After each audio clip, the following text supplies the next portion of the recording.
Hello, hello, hello. Welcome to a Friday Night Live. Tonight we have Unearthly. Hi, guys. Ellie and Naomi. How is everyone? Hello, Heather. Hello, Jeff. Hope you are all well. I've got 8 in chat, but I only can see Heather and... Oh, hello, Nat. How are you? I saw your comment that you have got a doll. Can't wait to meet your doll. Hi, Kim. I'm going to put the link up, and I would like to see your doll, Natalie, when you're ready. Hello, everyone. I hope everyone is doing well. Hello, Felicity. Why isn't the link coming up on my phone? It's coming up on the computer. Hey, guys. I'm just having trouble signing into my YouTube. I put the link up, but it's not coming through on my phone. Why? Okay, there we go. Hope everyone's been well for this lovely Friday night. I don't know why the link's not coming up on my computer, on my phone. No idea. Hello, MCAT. Welcome. Oh, here we go. Finally, I can pin it. There we go. I can pin the message. I hope everyone's had a great week. Oh, I certainly haven't, but I will not go into that. I've had a shit week. Oh. No, not me. Another family member. How are you, MCAT? I hope you've been well. Hope you've been well, Felicity. And Kim. Now, did you all watch my latest video that I uploaded yesterday about the new cemetery I found? Because there was a bit of... I got a really good EVP about the spirits asking, like, the way it was going, they could see my mum, because they asked, we see you. Yeah, we see your mum in my latest video I uploaded. Clear as day. Oh, crap. Hey, Kim. I'm going to have to go watch it. I haven't seen it yet. Yes, it was, Felicity. It was a lovely, windy, dusty day yesterday and stinking hot. Hi, Mark B. It was stinking hot for second day of spring. It was stinking hot. God, it's been a nice change, though. But it was stinking. It was 31 degrees. Oh, that's a lot more than we had. It was 31. Wow. It was bloody hot. Your carnival's over, Heather. Oh. Yeah, and it dropped down to 15 today with rain. 15. Oh, wow. Yeah, from 31 to 15. It was a big jump. Holy cow. It was a big drop. Hi, Mark and Annette. Welcome. Hi, everyone.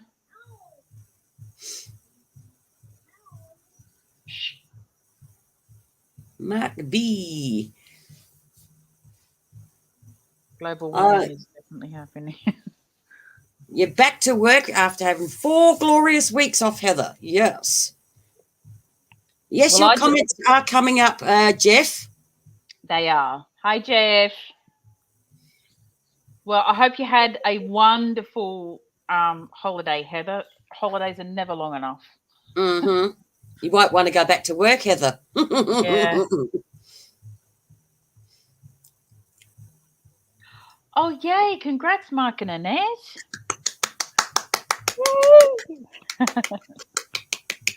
Well done. Very happy for you. Good job.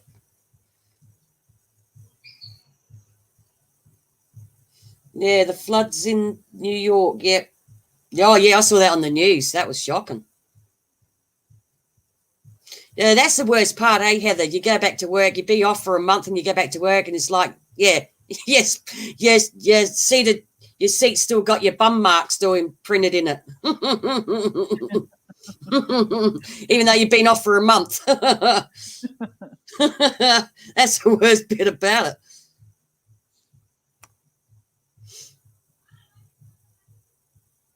Yeah, I don't know if you remember, guys, when I did the Saint Kitts, I keep calling it skits when it's Kitts, the Saint Kitts Cemetery, that's the Wend and Sorb, it's a Wend and Sorb cemetery, right, done by the Wends and the Sorbs that come over from Ireland and all that.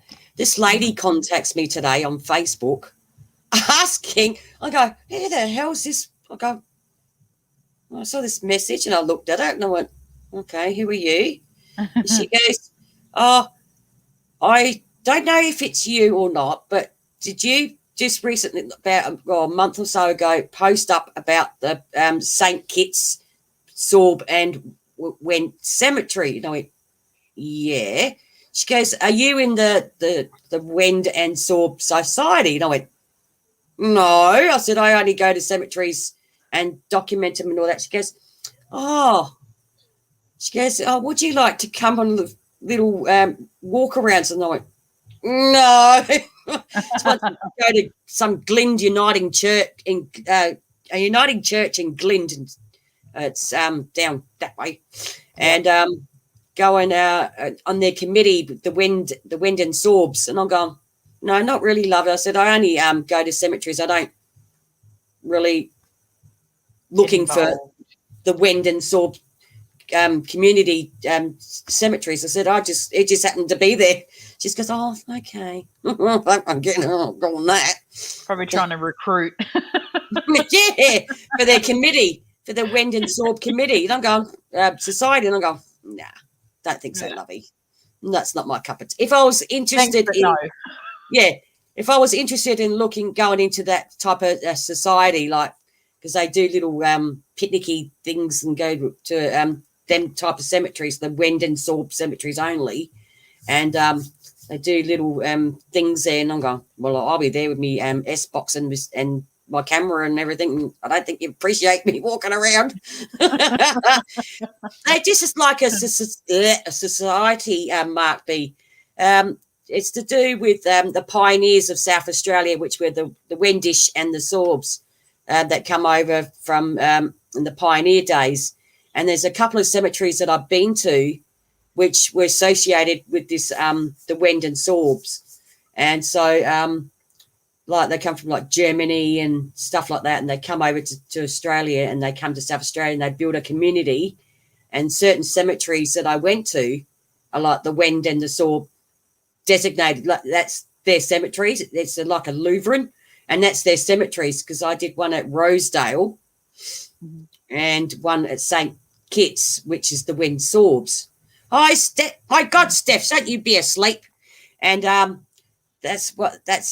it's just a society these people do. She's an oldish lady. She's not a young lady. Like, she asked me, would I like to join and meet some pastor at some Lutheran church at Glynde? And I'm going, no, don't know you, lady.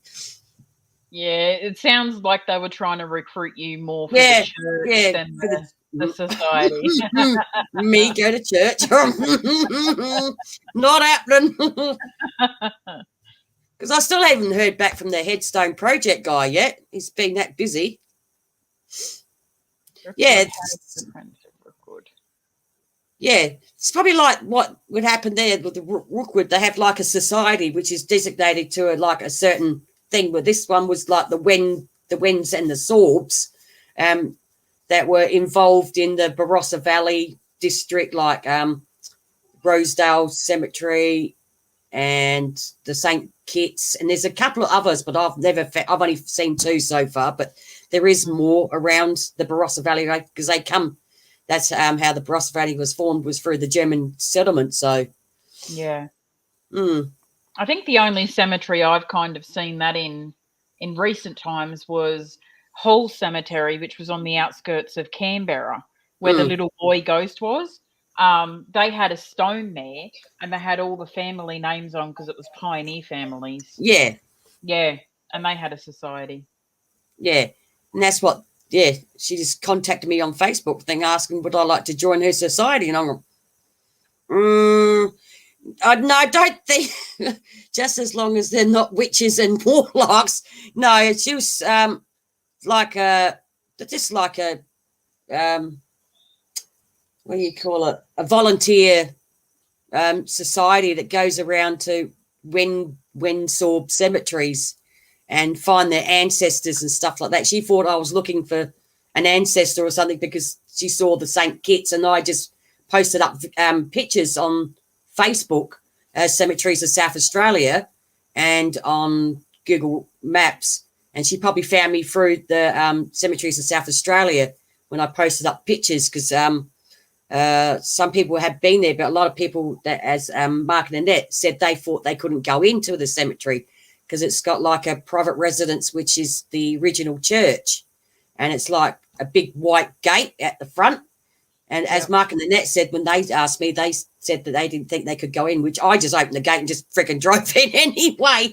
I didn't care, so I just drove in and even left the gate open. It's amazing the owners didn't come and turn me off. Hello, how are you?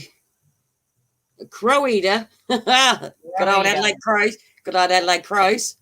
Ahoy there. Ahoy there, matey. Ahoy. Jackie's got the keys. Jackie's got the keys. Got the keys to where? Maybe to the cemetery. Oh. Well, I just opened because there was like a big white, like a stockade gate. It was a real big white gate, and I just went, "Yep, this says it's a cemetery." So I just went, opened the gate, drove in, and I should have drove up a little bit and closed the gate behind me, but I just left it open and drove straight in because it was only a little cemetery. And then I realised the owner was right next to, who owns the church next, was right there. And I'm amazed they didn't say anything to me, like say, "Do you mind shutting the gate?" Because I just left the gate open. So that begs the question, do you know if, say, for instance, a church is sold to a private residence for someone to live in, right? So that's now their land. Yeah. And there's a cemetery next door. Does that cemetery then become part of their property, or does that stay public property?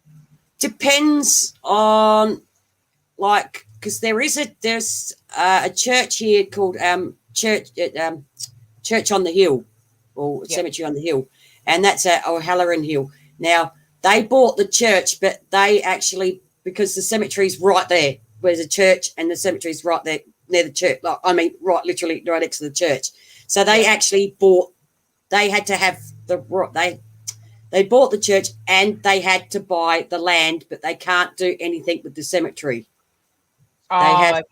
So they have got legal obligations to that cemetery because they bought the church and it's consecrated ground, so they actually can't do any alterations or anything to that ground. So do the public, they can still have access to the cemetery? I haven't been there, but oh God, Heather's been there, and I think Heather was going to go at night time. I think you can still go there during the day, but I'm not quite sure because I haven't been there yet because it was up for sale, and then now someone's bought it, and then like people saying that they can't visit, and they said you can still visit, but yeah, it's a bit awkward going to that cemetery at the moment. So yeah, but Mark and Annette tried to go. Not Mark and Annette. Bloody hell, Heather went to go there one night, and it was like closed off or something. Hi, Madeline. But the cemetery I went to, St. Kitts, the actual, I don't think they look after the cemetery because it would have been, I think it's Cemeteries of South Australia, so I think they actually, the Adelaide authorities own it. I don't think the owners look after it at all. So yeah, that one was weird. But the one on Halloran Hill, they actually own the cemetery as well. Yeah. Oh, you're not a Port Power. Bloody Port Power fan. Not me. I'm a Crows fan. Okay, Alex, welcome. Okay, Alex. I'd actually like living next door to a cemetery. It would be interesting to see what kind of activity you get. And Yeah. it's not a big cemetery. It's only the St. Kitts is only little. It was only like a family cemetery, but the O'Halloran Hill one, the cemetery on the church on the hill, I think it's called. That's quite an older one, and that's a little bit bigger. Yeah, that's right, Heather. Put a week, chuck him in the creek.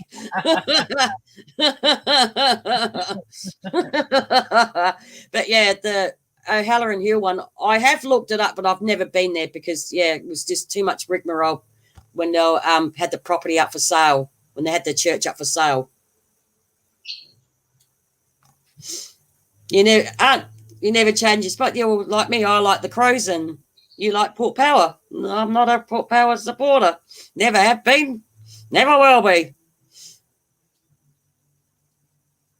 Okay, Alex must be Brazilian. Yes. They're from a different country. Mark B. Hi, Fairy. Welcome. How are you, lovey?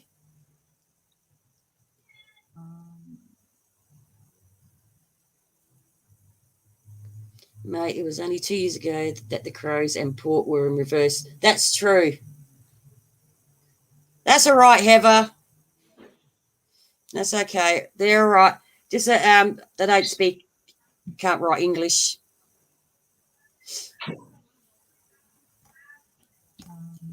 Google. Here we go. Google Translate.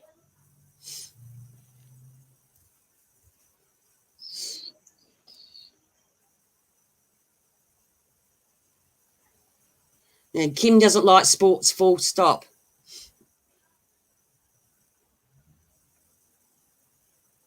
Yeah, that's true. But any sports that are from SA is good, but I have to decide that I'm not really a Port supporter. Never have been, never will be. I'm sorry. No, I like my sport, Madeline. I like my sport. Now, before Julia or anyone even come on, this cat ball has been going off on Ellie and hasn't gone off once since I've been sitting here. Since I've been live. Like, it was went off about 2 or 3 times. The Crows were first made up of the double blues, and they were the best. Oh, I was a Central supporter. Sorry, Heather. Central Districts. Portuguese. We do not speak Portuguese. I am sorry. When we are NRL supporters, go the Penrith Tigers. Nah, I don't follow NRL. I do. I go NRL. I'm Dragons. Go the Blues, Pocket Watch says. Go the Bulldogs. Go the Bulldogs. I was a Central District supporter in the SANFL. Brazil.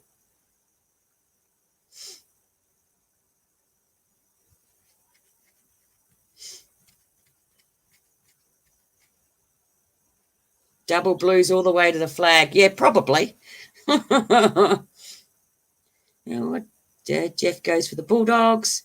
My daughter is a Port supporter and my grandson likes Carlton.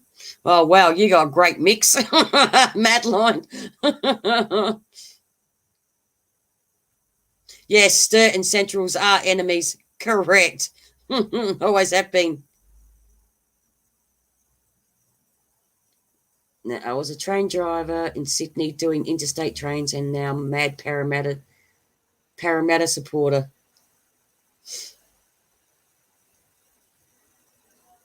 For 15 years. 15 years. I never really followed the NRL. Never really got into rugby. Never have liked rugby. Yeah, most people are either one or the other, aren't they? They're either AFL or NRL. Mm. Worse than Sturton Port. I'm Pocket married into a Crows family, and she's a Port supporter. Imagine that in showdowns. Go Pocket. It's like this house. Yeah, I haven't seen Pocket for a while. Jackie and Julie. What? Oh, What was KLX. that? KLX was just saying your name. Oh, yes. Ghostly and earthly. I'm not allowed to barrack for them, Pocket Watch says. Well, it's the same in this house because I'm a Crow supporter and my brother's a Port Adelaide supporter. Well, Port Power supporter, to get it right. Does all your family go for the same team, or are they split? Well, Mum was a Crow supporter. Yep. Grant's a Crow supporter. And Stuart doesn't really follow the football, so yeah, he's sort of like goes whoever's winning. And yeah, so I think that's about it. I don't know about anyone else. Oh, my uncle was a Crow supporter. My auntie's a Crow supporter. So you're all Crows, more or less. Pretty well, much bar Darren. Yeah.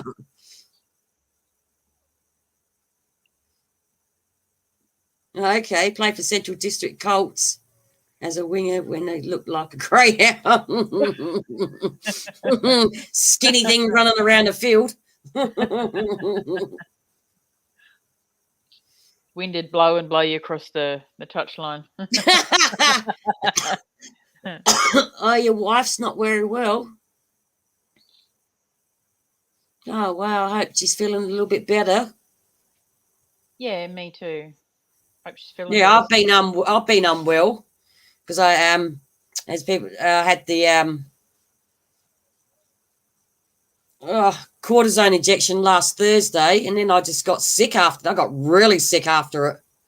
Yeah, got really upset stomach and headache, and yeah, I was unwell, guys, and my foot was friggin' killing. Waiting on surgery. Yeah, I reckon it took me until probably about Monday or Tuesday to feel better after the cortisone injection. Yeah. Hi, Evelyn. It knocked you. Hi, Evelyn. How are you, Evelyn? Yeah, they are buggers. Mm. Making people wait so bloody long. Mm. Oh, really? One of the balls keeps flashing for Jackie. Oh, probably Jeff's balls. I say, mate, mine, because they're not freaking moving. It'd be Jeff's cat's balls. You had your second jab. How do you feel, Evelyn? Do you feel like you got a dead arm or you're growing an extra arm? I get my first next week. I'll get mine next week too.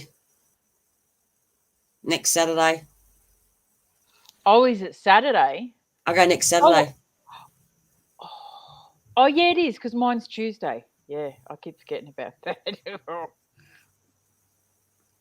Keep thinking about saying, no, cancel. No. Felt okay, just a bit nauseous when I got up from my chair. Because you have to sit for 15 minutes after the injection to see if you're having an allergic reaction. Yep. A lot of people I spoke to said that pretty much the only one reaction they had or side effect, apart from a bit of a sore arm, was after you have the injection, you get a little bit lightheaded. But you get that after a lot of immunizations anyway. Oh, did you record it, Heather? I'm glad they let you record it. I'm going to ask them. I don't know if they'll let me, but I'm going to ask. Mark grew 2 extra arms.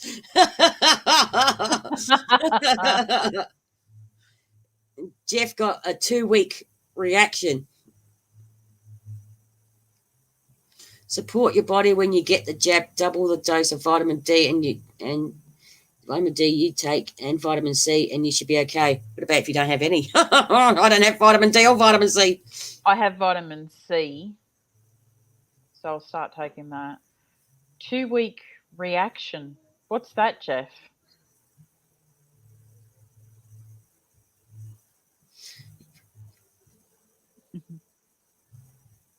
Okay. Yeah, you just had a sore arm. Yeah, that's what my brother said as well. One of my other brothers said he had a sore arm. Yeah, that's what I'm gonna do, Felicity. I'm gonna pump myself up with I've got painkillers, and I'm going to be popping one of them before I go. I don't like needles as well. I'm sort of like on the fence of actually saying, don't worry about it. Please comment on the second jab. Hits you like a steam train. Oh, great. And what, if you guys don't mind me asking, what did you guys have? Did you have Pfizer? Did anyone have AZ? Heather had AZ. Did she? Mm. My dad sorry. The bus is coming to my town next week, so I better get... What the hell's that? Better get better quick.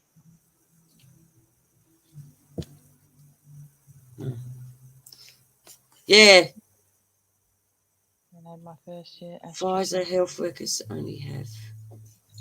I just let the dog out. Hang on. Okay. Pfizer health workers only have... Oh, okay. Yeah, that's right. They did give the Pfizer to all of you guys, didn't they? Because that's the one that I'm having. My dad had the AZ. Oh, Evelyn had AZ as well. Oh, did you? Yeah. Felt a little bit blah. Nat hasn't had her first one yet, but have a history of DVT. DVT. What's DVT?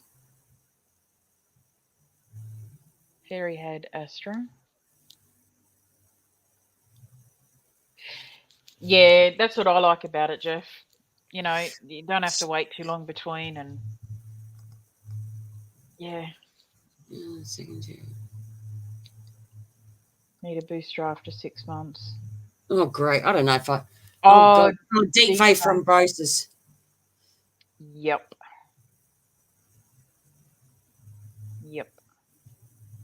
Oh, great one, Evelyn. You missed out because you had the flu injection 3 days beforehand, and they didn't tell they were coming. Nice. Ah, bugger. Yeah, I'm sort of like with Madeline at the moment. I have booked it for next Saturday to have my first Pfizer injection, but I'm sitting on the fence right this very, like, thinking, I don't know if I should have it or not. I'm thinking about cancelling it. Hi, Sue. You had the AZ.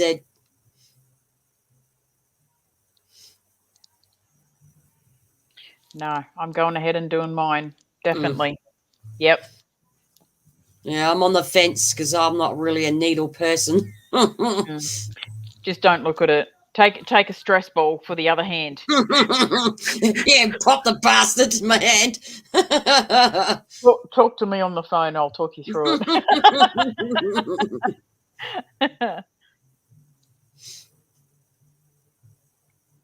Yeah, there's a lot of. We haven't got Moderna in Australia yet, Mark B. We haven't got Moderna yet. It's coming in October, November. I know we've got it coming soon. Yeah. So some people are even saying like early next year. But we are getting more doses of Pfizer. So yeah. Yep.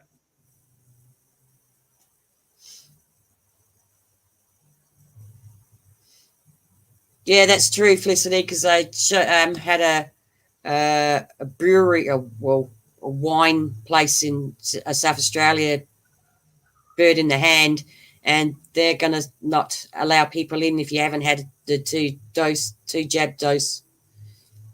They're doing it in Victoria too. Pubs are saying no to people who aren't immunised and stuff. I heard. So it is going to become a commonplace thing. I think that for me, it was all about, protecting myself so I can take care of the kids. So, and so I can travel.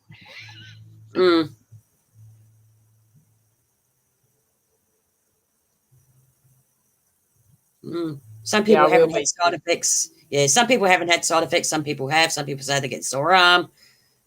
Then they say they didn't. And then the second one, they say they get the sore arm. My dad said with the first, because he's had his first AZ shot last week, I think. And he said he got a bit of a sore arm and he got a little bit achy in the body after.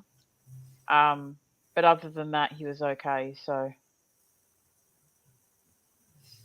Yeah, that's probably why you need it anyway, Heather, if you're going to go overseas. Yeah. Yeah, for sure. Yeah. But it's just like with the AZ, I don't think they're going to have boosters, but if you get their Pfizer, you've got to have the booster. Oh, okay. I think that's what they were saying. I'll take one ear off because I've got to listen for the dog scratching at the door. Yep.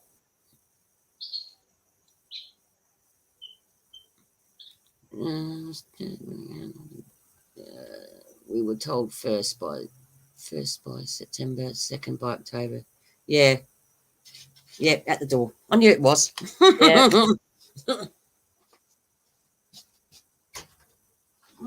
I've heard a lot of that too, Ahoy. My sister had the Pfizer and her partner said they just had a bit of a sore arm.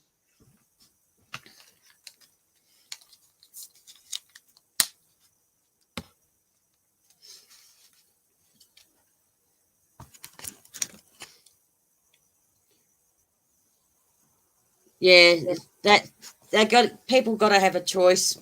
Like, it's your body, and if you don't want it, you don't need it. Yeah, I still don't want to get it, but yeah, if I want to travel, I've got to have it. Yeah, I think it's going to come to the point where, you're going to have your choice. If you don't want to have it, you don't have to. But there will probably be consequences to, like travel restrictions and restrictions into certain places because, you got to protect the greater population as well. Headache if you don't take the Panadol 1 hour before. Yeah. Take Panadol before. Oh, I've got Advil. I haven't got no Panadol. Can always take one of my painkillers. 500 milligram painkiller. I'll take a painkiller before I go. You walk in like, hey. Yeah. You won't even feel it. Be falling asleep. No, I don't want it either. But yeah, you got to have it.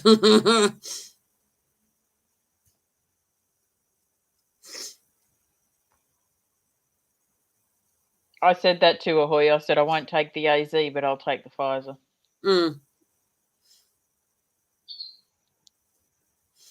Yeah. You got to wear a face shield as well. Yeah, that's because Jeff's in health. Oh, yeah. Yeah. It'd be the worst part because I can't even wear the mask for 10 minutes and I start having panic attacks with it on because I feel like I can't breathe. Even with the disposable ones, the cloth ones, I just start having panic attacks and then I get the disposable ones and it's all right. And then it starts up and it's like, oh, I'm going to be screwed if I have to keep wearing them longer. Yeah, the cloth ones are, the disposable ones, like the medical ones, they're actually quite good to breathe through. They reckon they have more protection. Yeah, because the cloth ones, I start having panic attacks with the cloth ones on. So I ended up taking mine off. Yeah, it's hard to breathe through. Net says, I live in a motorhome, so travelling interstate is a must, but I need to talk to my doctor and trying to get an appointment is a nightmare. Oh, you just reminded me, Nat, I must make an appointment at my doctor too. Thank you for reminding me about doctors. Yeah, the M95 mask. They're about, what, $11, aren't they? Oh, ironically, just when I recently moved, I actually found a couple of those that they were giving out for free at the beginning of COVID, and I What, haven't used them yet. the M95s? Yeah, the Jeez. ones with the filters on them. Jeez. Yeah. Yeah, they're expensive, them ones. Mm. Yeah, they are.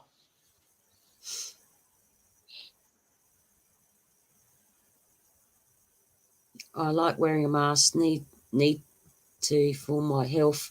Before pandemic, I used to get abused in the street, and now they're all. You can abuse them, and everyone's the same now, so no one can abuse each other because everyone's wearing a mask.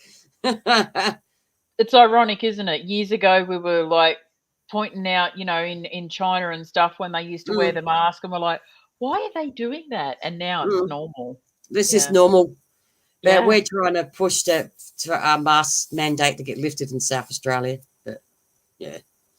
You got to think about the greater good, though. They're trying to push it out because they opened up the borders to certain stuff now. So wait till you guys get it. South Australia will get it eventually. Oh, we already have. Have you? From the truckies coming through the top part, going through the top part of South Australia. Recently? Yeah, within the last week. Oh, I didn't know that. Coming from New South Wales, truck drivers coming through like Port Augusta and Ceduna and all that way through to Western Australia. Yeah, Port Augusta, Ceduna, and some other petrol stations up there, up that way. Okay. Oh, my comments were deleted. Who deleted your comments? Hey? Who's deleting your comments, Sue? Hang on, let me go back up, Sue. No, I saw, believe me, I didn't want the jab, but for my own health plus the old man's health, I had it.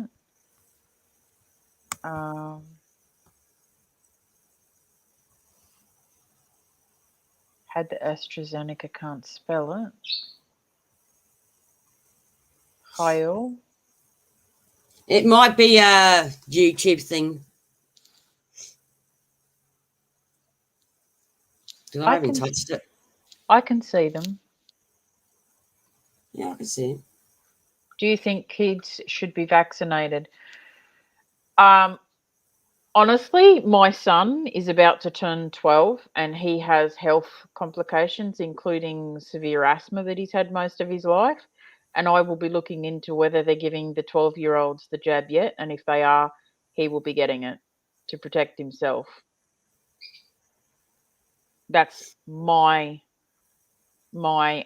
decision, though. I'm not saying that everyone has to.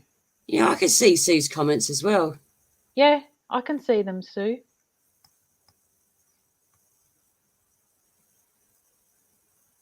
He's going quick. That's good. Yeah, it's going really quick. Yeah, I don't know what's going on there, Sue. I'll make... And then they won't go anywhere.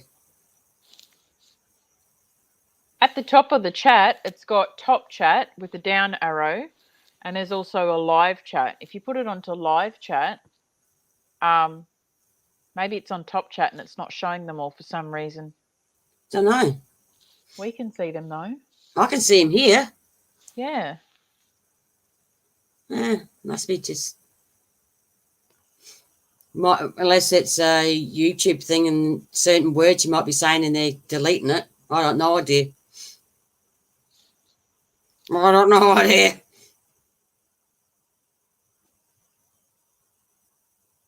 Oh, the top chat's automatic.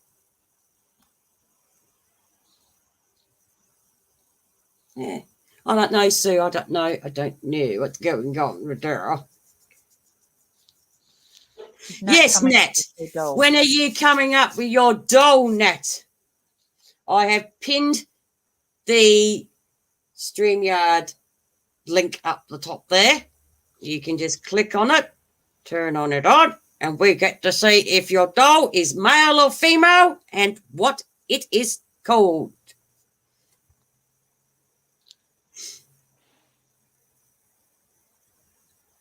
You're getting a haunted doll this morning as well, Mark.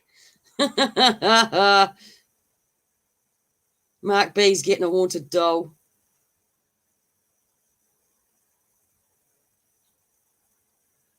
The dolls are popular.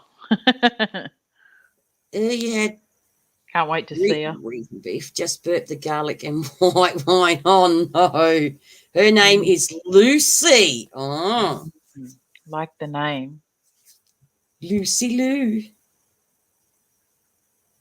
I see. Oh, I see. You can do a subs only live now.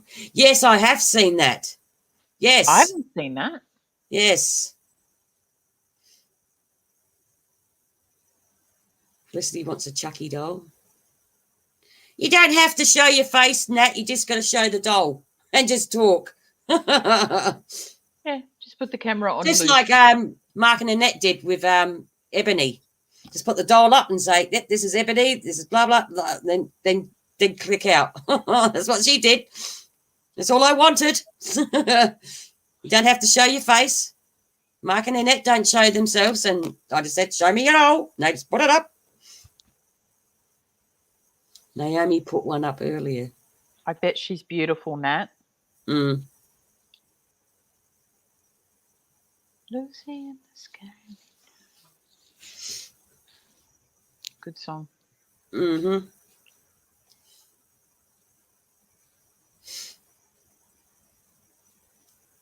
Come on, Ellie. You're going to say hello? Tell Nat to come up. Make the ball light up so Nat will come up and show her doll. Then we can see it. I had some, like, for the last 2 nights. Remember, guys, I've been telling you about she's the number 4 with Ellie? Yeah. 2 nights in a row, I dreamt about a number 4:18 in the morning, like 4:18 and 4:38. 2 nights in a row in the morning. Oh. 4:18 and 4:38.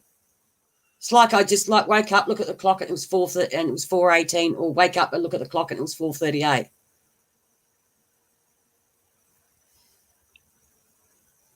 So I've had 4s come through my dreams 2 nights in a row now. 4:38 and 4:18. Yeah, 4:18 and then 4:38. It's like I wake up, look at the clock, and it's 4:18, and then, or I wake up and look at the clock and it's 4:38, but I'm not awake. I'm asleep, unless I do it when I'm freaking not awake or asleep. I'm in between. Could be lucid dreaming. Yeah. Mm.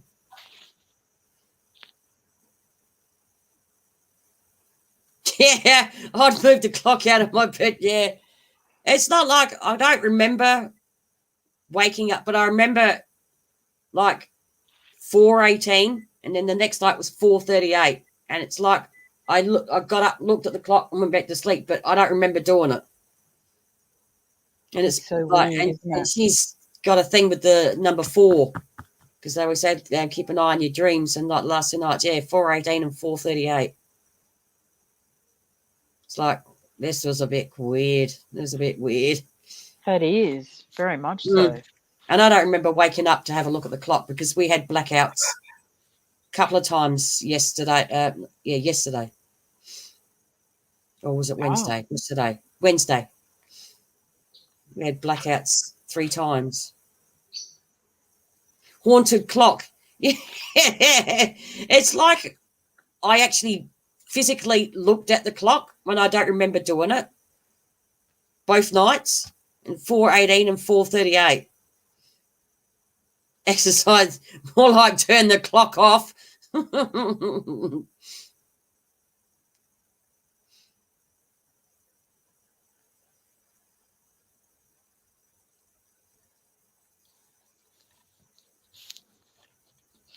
Okay, you bring up, Lucy, when you've done your mushroom sauce for your hubby's steak. Oh, you know how long it's been since I had mushroom sauce? Mushroom sauce on a steak. Oh, big beef schnitzel. Mushroom sauce with the beef schnitzel. Oh, that sounds absolutely yummy. Better than my tea. No, I only had noodles for tea. Yeah, it is Mark and Annette, because she did say keep an eye on your dreams. And like I've never had much dreams with Ellie, only a couple. And hi, Tracy, lovey. And like, yeah, Wednesday night and last night at 4:18 and 4:38, both nights in a row. Yes, it bloody better be yummy. Steak. Well, steak Diane's nice too, but I like mushroom on my schnitzels. My dad makes a mean Diane. Oh, good stuff. I'm not too keen on Diane sauce. My dad makes a good one. Oh.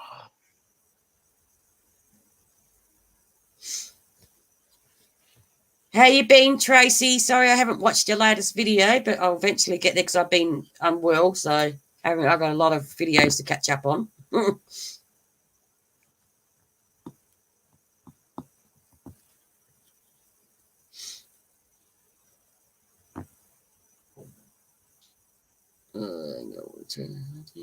Was that me. Bang? Okay, God. With homemade chips. Good night, Madeline. Good night. Good night. Hello, Rick. Hi, Rick. Good night, Madeline. Good night, Madeline. Thank you for coming in, lovey. Madeline.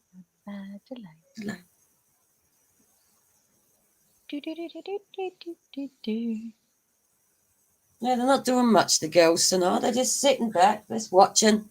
Naomi. Yeah. Hi, Naomi. They're not doing anything tonight. They're just sitting there. Oh, that's right. Yeah, had your knee surgery. Yes. Oh. Lots of well wishes for a quick recovery. Mm-hmm. Yeah, night mad. That's just, definitely slack Aussie. Aussie spelling. Everyone is well. Thank you, Rick. Oh, you're making me hungry, ahoy. The secret of mushroom sauce is filled mushrooms in a cast iron pan, sauteed in butter slowly with salt and cracked pepper. Making me hungry. Yeah, not toadstools. No toadstools. Magic mushrooms. Magic mushrooms. Best in it ever. Sauteed in a bit of butter. Yeah. They're really it. Get halfway through and you'll be sitting there. And you can add a nice sweet white wine. Oh, sounds all right. Yeah, definitely no magic mushrooms. No magic mushrooms. They're not magic anymore.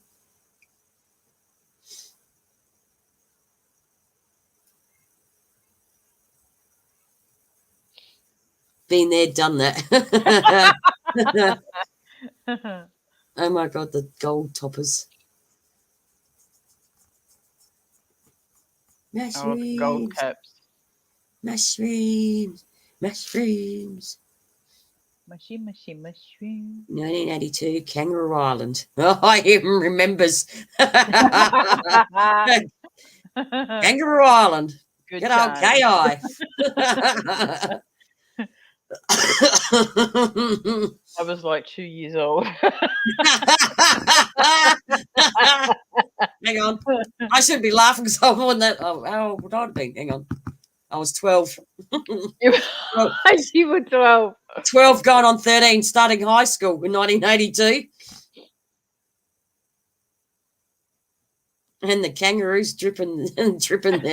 Oh, the kangaroos Well, the last video I put up, there was a dead kangaroo. Lucky, it was downwind because, it would have stunk. Oh, yeah. Right near the little driveway through to go into the cemetery. There was a dead kangaroo. When they bloat, they're bad. Ugh. Oh, no, it was beyond bloating, I think so. I think the smell wasn't there anymore. I don't think, because I don't remember smelling it. No, you wouldn't want to. No. Far out, I had finished tech school way before 82. I was just starting high school. I was only 12 years old. Oh, God, I'm 13. Roadkill. Yeah, with no television. Not like one of the cemeteries I went to. Where was it? Actually, I think it was Sandleton or Sanderton. One of the two. And there was dead kangaroo not far from the cemetery. Oh my godfather, it stunk.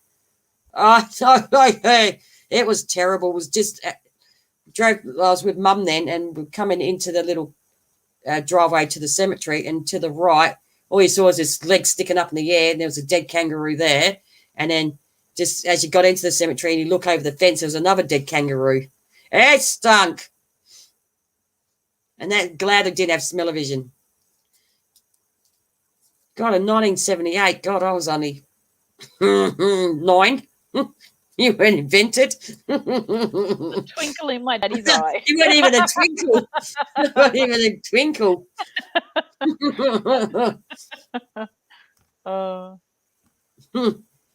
God, I was 7, 8, 9, going on 9, maybe. Depends on what part of the year it was. Part of 1978, you started work. God. Oh, girls, you're very quiet tonight. You young'uns. Oh, don't feel young anymore.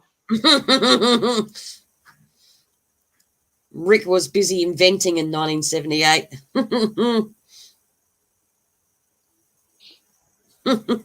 So taste them. From 1982. Geez, that's a long time.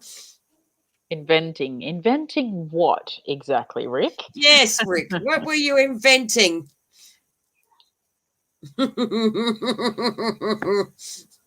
Get my mind out of the gutter. You said it, not me. I wasn't anywhere there. I'm thinking he's creating some electronic thing or something, and you're completely somewhere else.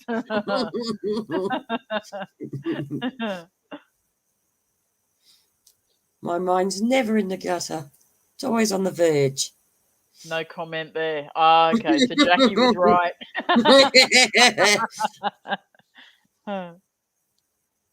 It's on the verge of the gutter. That's right, Kim. That's right. It's on the verge of the gutter.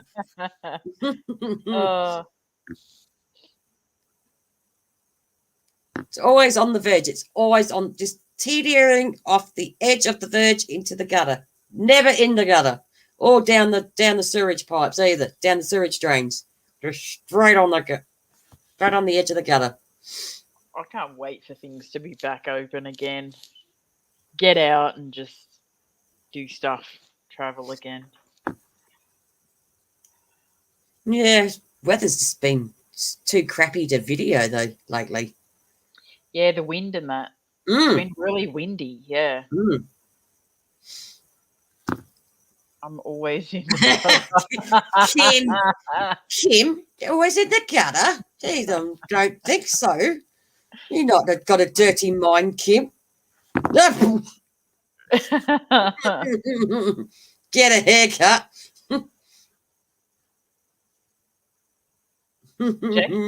Jackie had a haircut. Is that what you meant? I had a haircut. I had a haircut. Big rain's coming here tomorrow. Yeah, starting tonight. Well, starting for me tonight. They're saying about 2 o'clock in the morning or something here. I think that's what it said. What, big rain? Like a lot of rain? Yeah, between midnight and 1 a.m. We're gonna get rain here. What'd they say? I did not have a barber's cut. It's just short. I've had it this short before. It's a spiky, messy look. Just doesn't look good because I've got the headphones on. After a week or 2 weeks, it always settles down and looks better. Yeah. It's just that first cut because I get it cut rather short. You know, apart from my fringe, I haven't cut my hair at all since I shaved it. I've been too scared to. case they take Well, I it off. last had a haircut 5 months ago, and it needed cutting because I was getting sick of it. Yeah, you will, Jeff. You'll get to use guys quick. Yes, I saw someone saw on Facebook this morning, Evelyn, some of the Melbourne storm watchers. They were watching a storm over in Victoria this morning, keeping an eye on the radar. It said it looked like it was going to be a real ripper one that he was going to have. Thunder down under. Actually, I've seen them. It's thunder down under. I'm To looking the chicken like dogs. I think your hair looks fine the way it is, Jeff. I mean, it's getting a bit long, but it looks fine.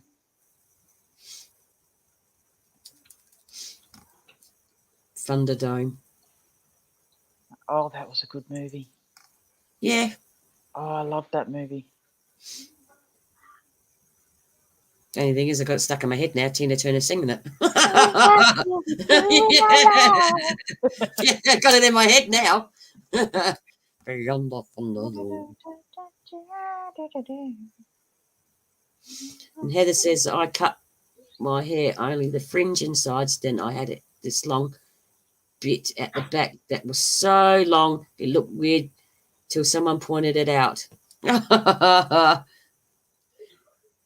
hope he's doing all right, Kim. Yeah, that's what I was just going to say too. How's he doing? Yeah, Tina's stomping her feet. Yeah, and wearing the chain link dress. Yeah. It was so heavy when she wore And that. Mel Gibson swinging around the Thunderdome. Mm. Oh. And even the headpiece she had on was really heavy. Yeah. She said she was struggling when she was doing the film clip with the outfit because it was so heavy. It would have been bloody heavy. Because it was a chain link dress with the headpiece she had on. Yeah. Don't worry, Heather. Like, even going to a hairdresser's, I still got to fix my hair up when I get home because it looks like she always misses a bit. Don't know what the hairdresser. So I look at it and think, no, I don't like it. Hang on a minute. What's this little bit here? And I trim it or do something. Or change because they give you a stupid style. And I go home and I go, fuck this crap. And I mess it all up. Trying to make it look pretty. And I go, no, I don't think so, lady. Mad Max movie. I was a little bit torn with the last Mad Max movie. I kind of liked it and I kind of didn't. So I kind of hope they do some good things with the next one. I haven't seen it. It's got what's her name? Charlize Theron in it. Oh, okay. Shaved head, yeah. I like her. Yeah. I like Charlize Theron. She's gorgeous. Oh, thank you, Heather. I look even better now with my new haircut. Good luck, Mark. See you, Mark. Oh, that's a beautiful comment, Heather. Yes, it's love. Oh, Heather, do not get them cheese bacon bites. They were absolutely foul. Heather bought me, when I went to Heather's for a karaoke night, she got me my little workstation all set up. She had the normal bacon bites and these new ones, cheese bacon bites. And I'm sorry, Heather, they were horrible. They were horrible. The cheese bacon bites were horrible. But the chocolate was nice. It took me over a week to eat the chocolate, but I did eat it. But, yeah, the cheese bacon bites were horrible, Heather. Oh, they started filming Broken Hill. Now they've moved to the Czech Republic. I've been to Broken Hill. Is that because of location or because of COVID, Jeff? I'm just wondering. Probably because of location. Oh, they had COVID outbreak there. Oh, about a month ago, Broken Hill. Ah, yes. No, they were horrible, Heather. They were horrible. Don't get them. Don't get them. I ate the packet, but, yeah, don't get them for yourself. I'm just warning you now. They were horrible.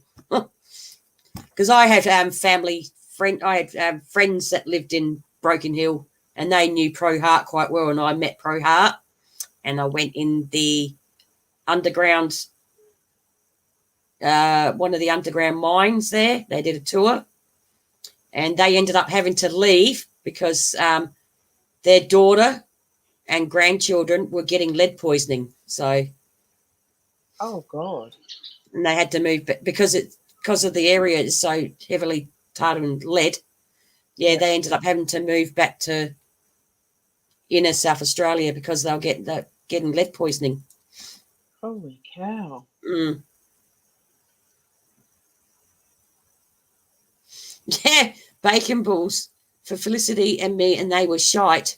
Whoa. I like the bacon bowl. They're nice. I have not seen your gay Broken Hill, Heather. I've been to Broken Hill, and I met Pro Hart, and I had cucumber sandwiches at his house, and I went to went in his toilet, and I met his daughter. What was his daughter name? Oh, some weird started with the M, and her house was a pigsty. Sorry if any of the Pro Hart family are watching. Mari, I think his daughter's name was. And her house was an absolute pigsty, and I mean a pigsty, because the maid hasn't been. You can post the link, Heather.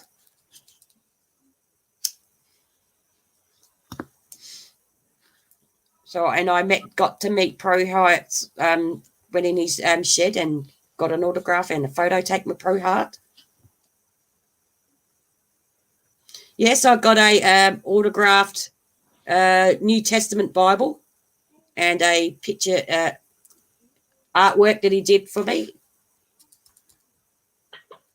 Oh, Mr. Hart. Mm-hmm.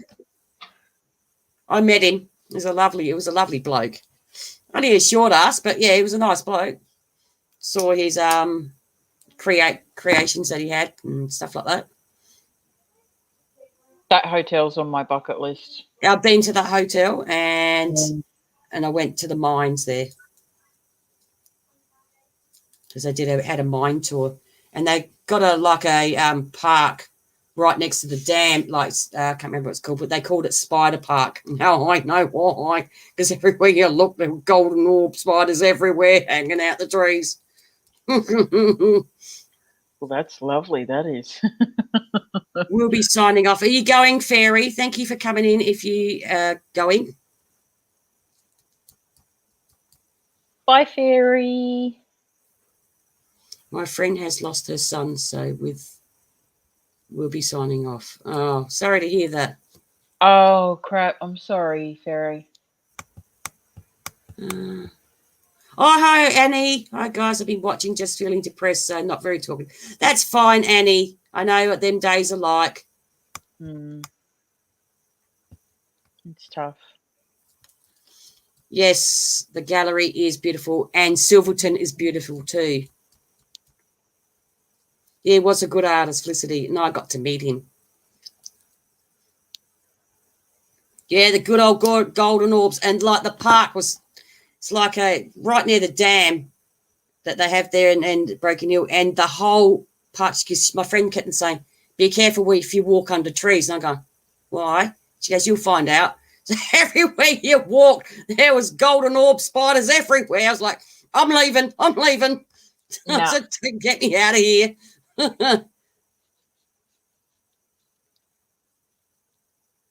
Hang on. Let me have a look here. Let me look.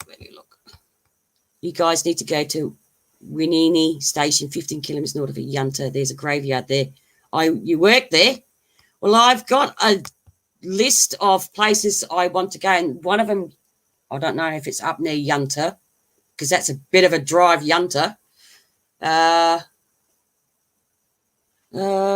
was... it's gone too quick. I need to read it.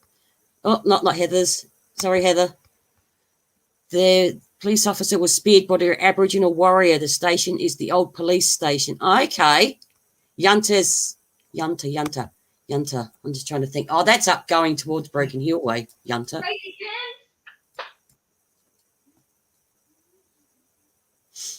Those golden orbs in Florida, I see them filming in summer. Damn creepy, yeah. Yeah, heaps of orb spiders. Yeah, at Rookwood.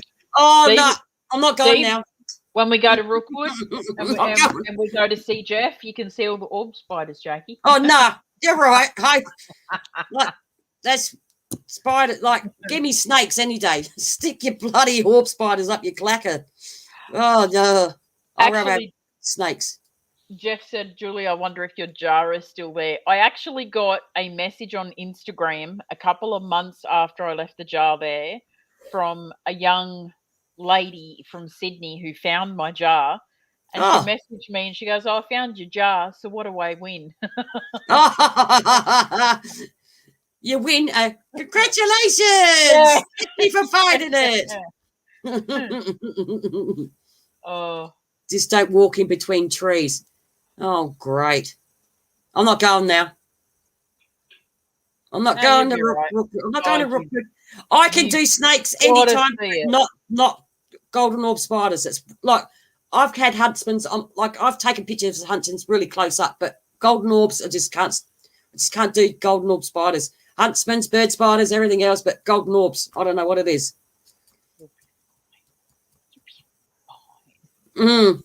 Give me a friggin' brown snake any day.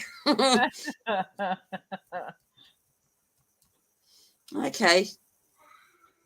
Happy to give you permission to go there from the breedings. Oh, okay. It's a bit of probably about 5-hour drive, maybe. I'm not quite sure. The orb spiders ate all the snakes. Oh, poor Mr. Snakey. Phew. Poor Mr. Snakey. I'd choose spiders over snakes if I had to choose one. I couldn't do snakes. I could do huntsmen's, bird spiders, bloody black, redbacks, but golden orb, I don't know what it is. The golden orb spiders, I just can't. Oh. Hi, Deirdre. Welcome. Hi, Deidre. Yeah, I think it's probably because, huntsmen's are quite big, bird spiders are quite big, but it's just something about the golden orb spiders I just don't like. I don't know what it is. Just got the fear of them. Creepiest thing I reckon is their pointy long legs. That's probably what it is. It's just something about the golden orb spiders I don't like. Yeah.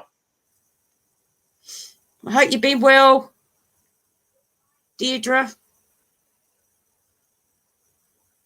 Yeah, they won't hurt you. You never know, Ahoy. The police officer might be still there.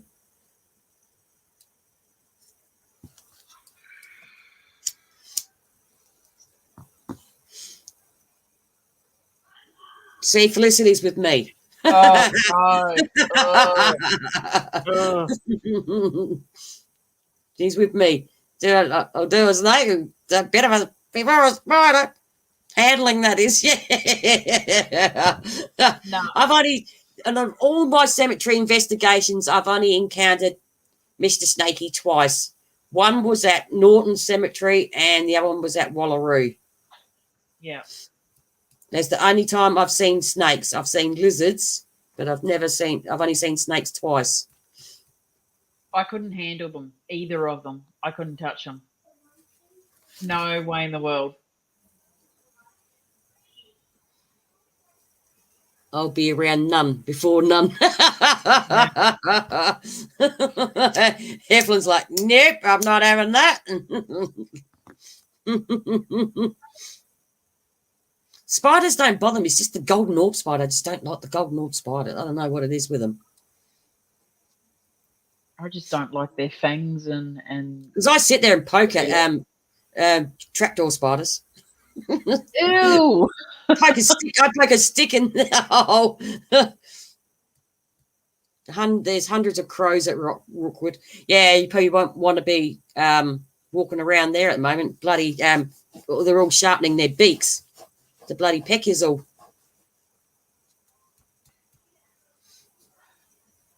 Yeah, white-tail spiders are the ones who get me. I had bad arachnophobia. Felicity saw you go past her parents' grave at Rowland Flat. Saw me go past? Yep. Oh, God, that would have been a while ago. So I haven't been up that Tanunda for a while. And how did you know it was me?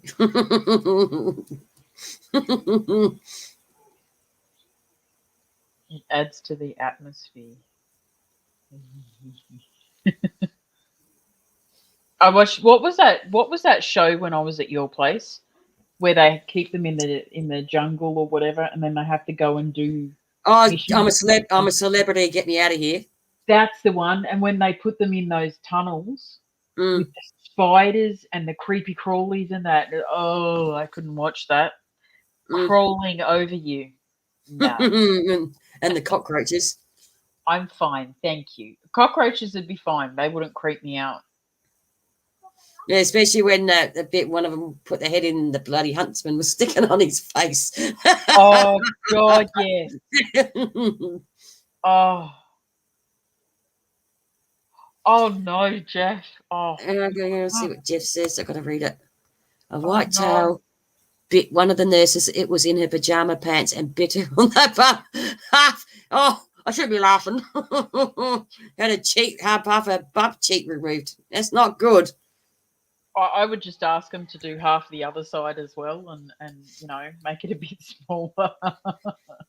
Which ones did you see? Because I live in Adelaide. Was it Julie that you saw? No, I didn't take you. Oh, I only took you to. Hang on. No, I didn't take you to Roland Flat.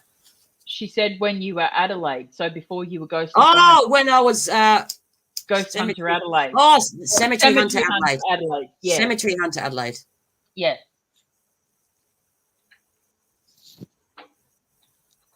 The clothesline. If it was about 40 degrees. They love clotheslines. They get in your boots. Check my washing for the next week now. Oh. Yeah, I had a white tip bite me on the back of the neck, and then every year, for about 5 years, I had a lump come up every year. Yuck. It is a type of spider that bites you, and when it bites. It kills the flesh on you.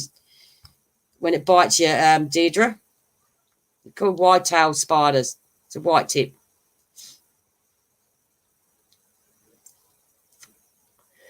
They kills off the flesh where it bites you. Like I think it's like a secluse spider that you have over there. I'm not quite sure.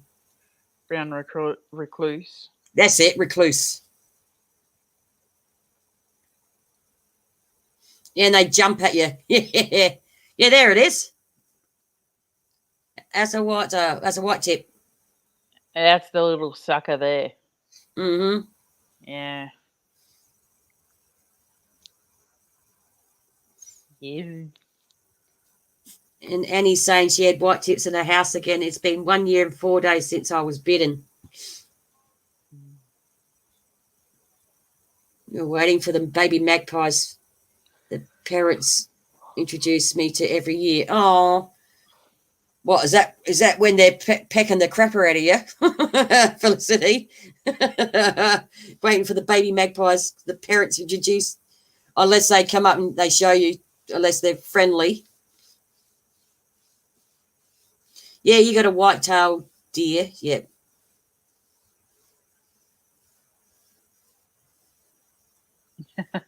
I had to get the manager to come save you. Help! I got a spider.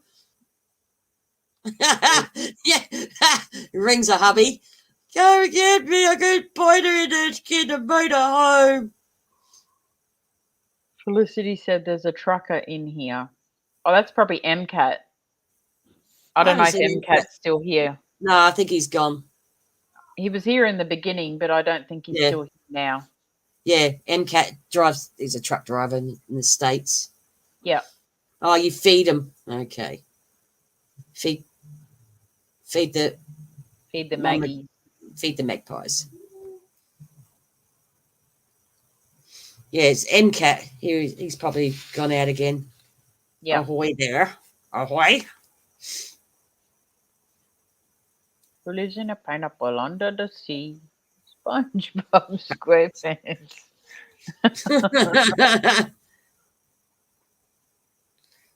Yeah, been bitten by a brown recluse spider 4 different times. Oh, Deirdre. That's not good.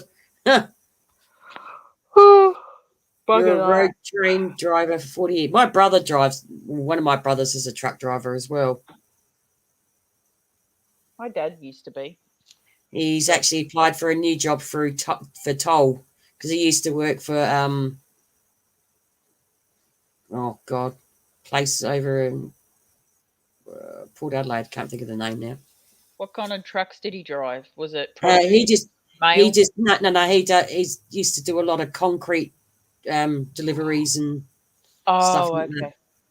My dad drove meat trucks for a long time for the abattoir. Yeah, he does a lot of concrete deliveries, like big loads of concrete and Yep. Osco buildings. He's done a few times. Yep. Yeah, Toll. Yeah, he applied for a job at Toll. I think he worked for TRC or something. TGC or TRG or TRG or something like that. I can't remember the name of it. He worked for them. Yeah, he said told him to shove it because it was it was getting too many hours, way too many hours. Yeah, it is long hours. Mm. Tracy's son-in-law drives trucks in Alice Spring road trains. Yep. Yeah, big trucks. Yeah, Mark and Annette had to look away when he showed the spider. I know. It gave me the shakes too. You were driving 3 trailers to Darwin, Alice. Oh, God, you had a long train. Or a long one.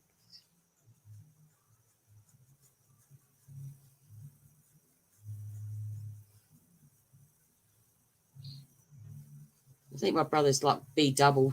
Oh, it's Annette. Mark's not there. So we're just talking to Annette, are we? Hi, Annette. Hi, Annette. Yes, we got that anyway.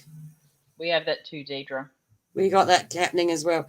That's like with all the like truck drivers gone on strike, and now through this whole thing, you never heard nothing about truck drivers contracting anything.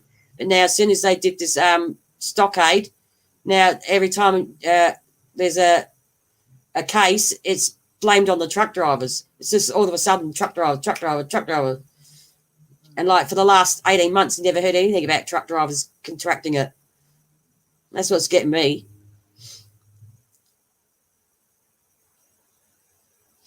At least it's not rollover transport. That's what we call britches. Yes. Oh, no, Mark is here, but Annette is scared of spiders.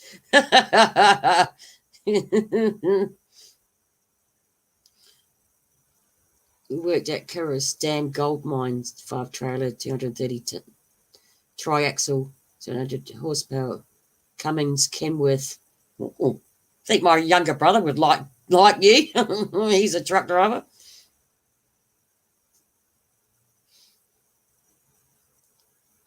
As she was bitten, I was talking to my ex-friend who was a nurse, got itchy but didn't feel the bite.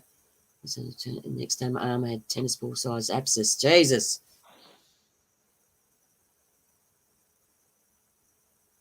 Yeah, true. Yes, on the Hume Highway, yeah. Yeah. Yeah, giant Tonka trucks at mines. Yeah. God, they've got some big trucks at the mines, haven't they? They're huge. Mm-hmm. As Tracy says, giant Tonka trucks. Get out, Tonka truck, Tonka tough.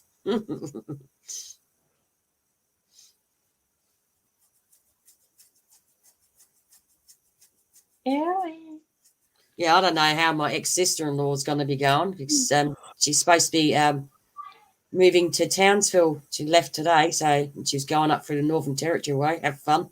Huh. Yeah. Have fun. Did you see the couple and the fella was driving a truck and they had the car on the back of the truck and she was hiding in the boot trying to get across the Queensland border? Oh, God. The police caught her, though. They searched the car. Mm. Check out the Kenwood side. Yeah. I got a guy on TikTok talking to me. He's 6 years older than me. John was 6 years older and Jeremy was 6 years younger than me. Must be a 6-year thing, Deirdre. It's so hard to bloody meet anyone. I don't even find anyone on bloody online anymore. I've just given up. Yeah, just give up. I don't get propositioned anymore. Just look out for number one. Yeah. I'm just like, meh, whatever. Just look out for number one. That's Yep. yourself. Exactly. Yep. You don't love yourself, no one else is going to love you, so you might as well love yourself. Exactly. Love yourself first. Mm-hmm. And Annette's 6 years older than Mark. Age is just a number, baby. Just 3 a number. 6s. 3 6s. Oh, I didn't even think of that. It was too. After a week of fasting, then eating and fasting again with an IV antibiotics waiting to go to theatre, I made I've lost it. Made the flesh out of my arm with me conscious. Oh, get lost, Annie. Go From away. the spider bite. Yeah, go away, Annie. Yes, I was one of them. Felicity. I nipped boots of the car. TE Cortina. Or the HR Holden. My ex-boyfriend had a HR Holden. I had a TE Cortina. We used to hide in the back of his freaking car to get in because he was 18 and I was 16. And I was under 8, so he had to sneak me in. 18 plus movies. Yeah. Good old days. Actually, we still got one drive-in theatre still here. In the panel van. Yeah, panel van. Oh, Kim. Well, I had an escort panel van, so did he. He had a red one, I had a white one. Or was it the Sandman? No, his sister's boyfriend had a Sandman panel van.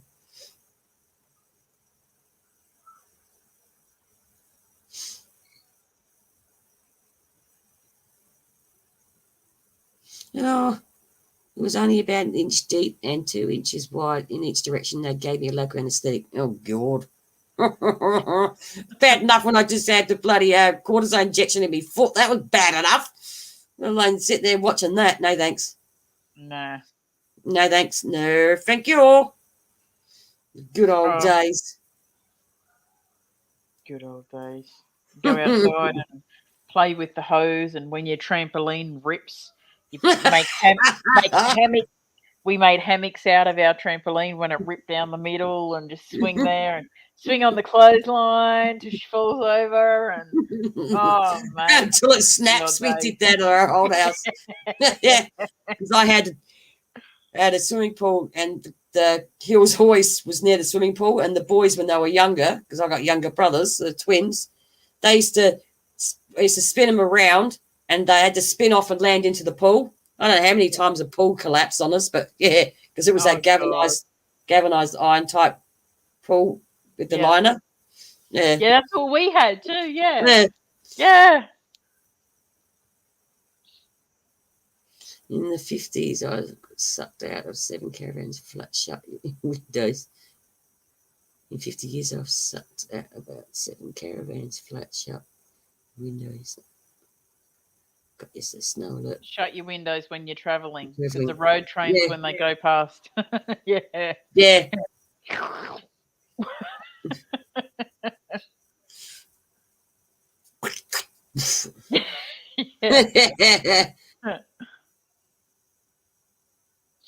What did Deirdre say? You got snow alert. Get this yesterday. Snow alert to a high blood sugar level. Lost it. Oh, you're gone. It was 258 today. She's alerted again to high blood sugar at 202. Bloody hell. Show alert to a high blood sugar level.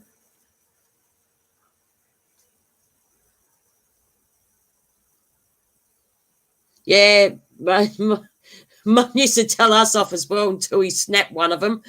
Snapped one of the handles off it. Because we used to hang off it and spin around, land into the pool. Let's go really fast. I was laying down so I could fall, so you couldn't fall far. Needed to get home to my fur babies. I nearly passed out, though. The tugging, slurping noise got me. Oh, Annie, that's not good. Yuck. No. Yuck. No. No. That tugging and that slurping noise. Oh, yuck. Oh, don't you think, girls, that's disgusting? Yeah, so did I. So did I, Deirdre. I puked as well. Yuck.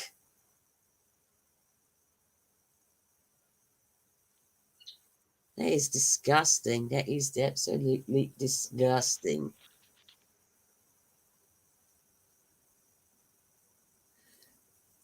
So have you got the tea sorted yet, Nat, so you can show your Dolly, show Lucy? Yeah. Where's Lucy? Lucy in the sky with diamonds. We want to see Lucy. We want to see if Lucy's got blonde hair. Because it seems to be all the dolls she's been sending out lately have got blonde hair.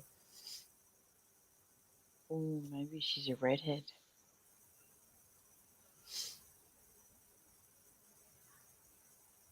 Want to see if your doll is anything like Ellie or Ebony.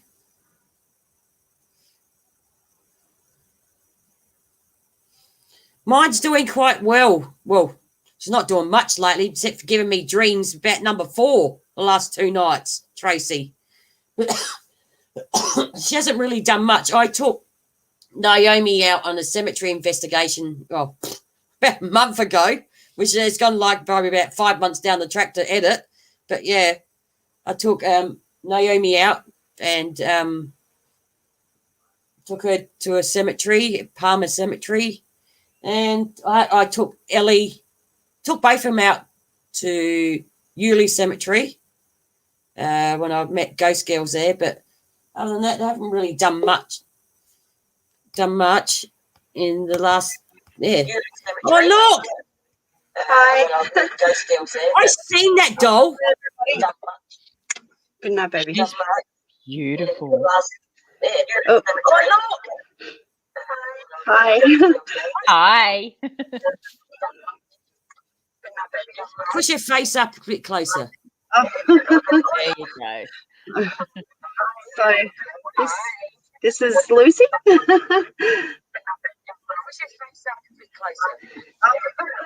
Sorry, I'm still getting used to my new laptop.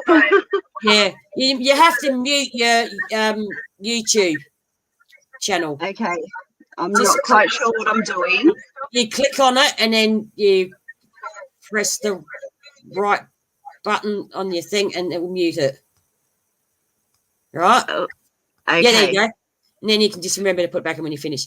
So Lucy has got horrible black eyes. Is that brown eyes? She has beautiful brown eyes. Oh, God, no. She's turning. She has a beautiful face, I think. She's very calming. Is she? Yeah, she spent 2 weeks in transit. Oh, gosh. It's amazing she's not peed off. As soon as I opened the box, I undone her and I let her out in the sun. I left her out in the sun for about half an hour to get the vitamin D onto her. She's very pale.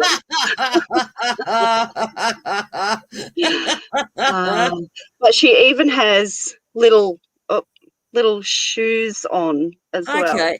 Okay. Yeah, which I thought was rather cute. Oops, wrong way, sorry. But yeah, she's and it's got a little bonnet on. Yeah, and it matches with her dress as well. I don't know if you can see that. Yeah. Probably. Yeah. And if she given you the you can see the patterns on her dress. Has she given you the history of her yet? Or so all I know at the moment, I'm still waiting for her to reply. But Lucy's 27. Okay. And she was born in the 1800s sometime. in the 1800s. And died around about the 1940s, I think. No, the 1905, I think she passed away. Okay. So I've been quite busy and I haven't really done the calculations yet. So Yeah. Yeah. And she's in her 20s. 27. That would be 1878. Yeah. Oh, cool. Thank Yeah. you. But yeah, and she likes pink as well. Okay. Yeah, from what I know. Yeah. I'm glad I haven't got that doll then. She'd be no good with me.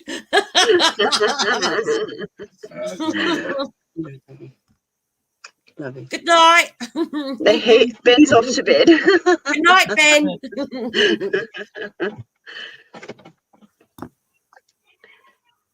Yes, I don't know much else about her. I've had the spirit box on today, but she didn't really talk through the spirit box. So I'm not. She's lit up the cat balls a couple of times. Okay. So you've had response off her already? Yeah. Nice. So I'm still because I'm waiting. because I'm in lockdown in Sydney, and I am on the Hawkesbury River, so that's a beautiful spot to be in lockdown. Yeah. The lady also sent, or Karina, also sent me a beautifully charged kind of green cool necklace as well to communicate with the spirits. So I kind of gave her about half an hour to kind of recharge up in the sun after being stuck in the box for nearly 2 weeks. And then I set the spirit box out and I didn't ask too many questions. I just thought I'd wait and see what kind of came through, what she was willing to come through, because I've watched you guys a lot. So, yeah. I kind of, I'm learning as I go. So you're teaching me a lot as I go because she's my first. So well, she's not. Oh, well, she doesn't do anything. That's the only thing. Ellen doesn't do nothing. Only just give me vivid dreams the last 2 nights. We had a good session last week with Jeff. Yeah, she doesn't do much. How do sorry guys, I'm new to all of this. How do I see the chat? Can I see the chat from here? You will see. Are you on your computer? Yeah, on comments. Okay, so where your comments is. I'm still in the StreamYard. You're in StreamYard. It will say private chat and comments on the side. Comments. Press comments. Okay. Press comments. Thank you. Yeah. And I do watch a lot of Black Rose Spirited as well. So I'm learning a lot through all you guys. I watched one of Black Rose's last week or week before with the clown. I'm sorry, Rick. I don't do clowns either. That was I'm sorry, that clown one was just off. I watched that one with Bethany and the clown that clown. No. I was kind of hoping I wasn't going to get a clown because they're not the I'm not. I don't like them too much either. I love clowns. I love them. Oh, it's one of them it's not like a clown. It's one like them Pierotti, the ones that you like. They're the Perot. Yeah, clown. That's it.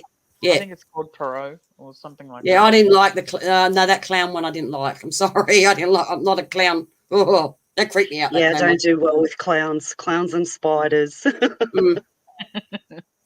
So other than that, she's showed you her presence already with the cat balls, which is amazing. Yeah, I was very surprised. I wasn't expecting anything from her for a few days. I thought I'd let her settle in, but that's why I didn't ask too many questions. But yeah, some of the things that came through, I was very impressed. And one name that did come through was Mabel. Mabel? Yeah, Mabel came through. And Ellie. Is she from the museum? Is she from the hotel or from her house? Did she say the Haunted Doll Museum? I'm still waiting for her to get back to me.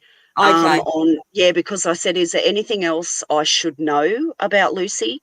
Because she usually sends you like what she did with me. She sent me a email because I asked her not to send it through the Etsy email. I said send it through.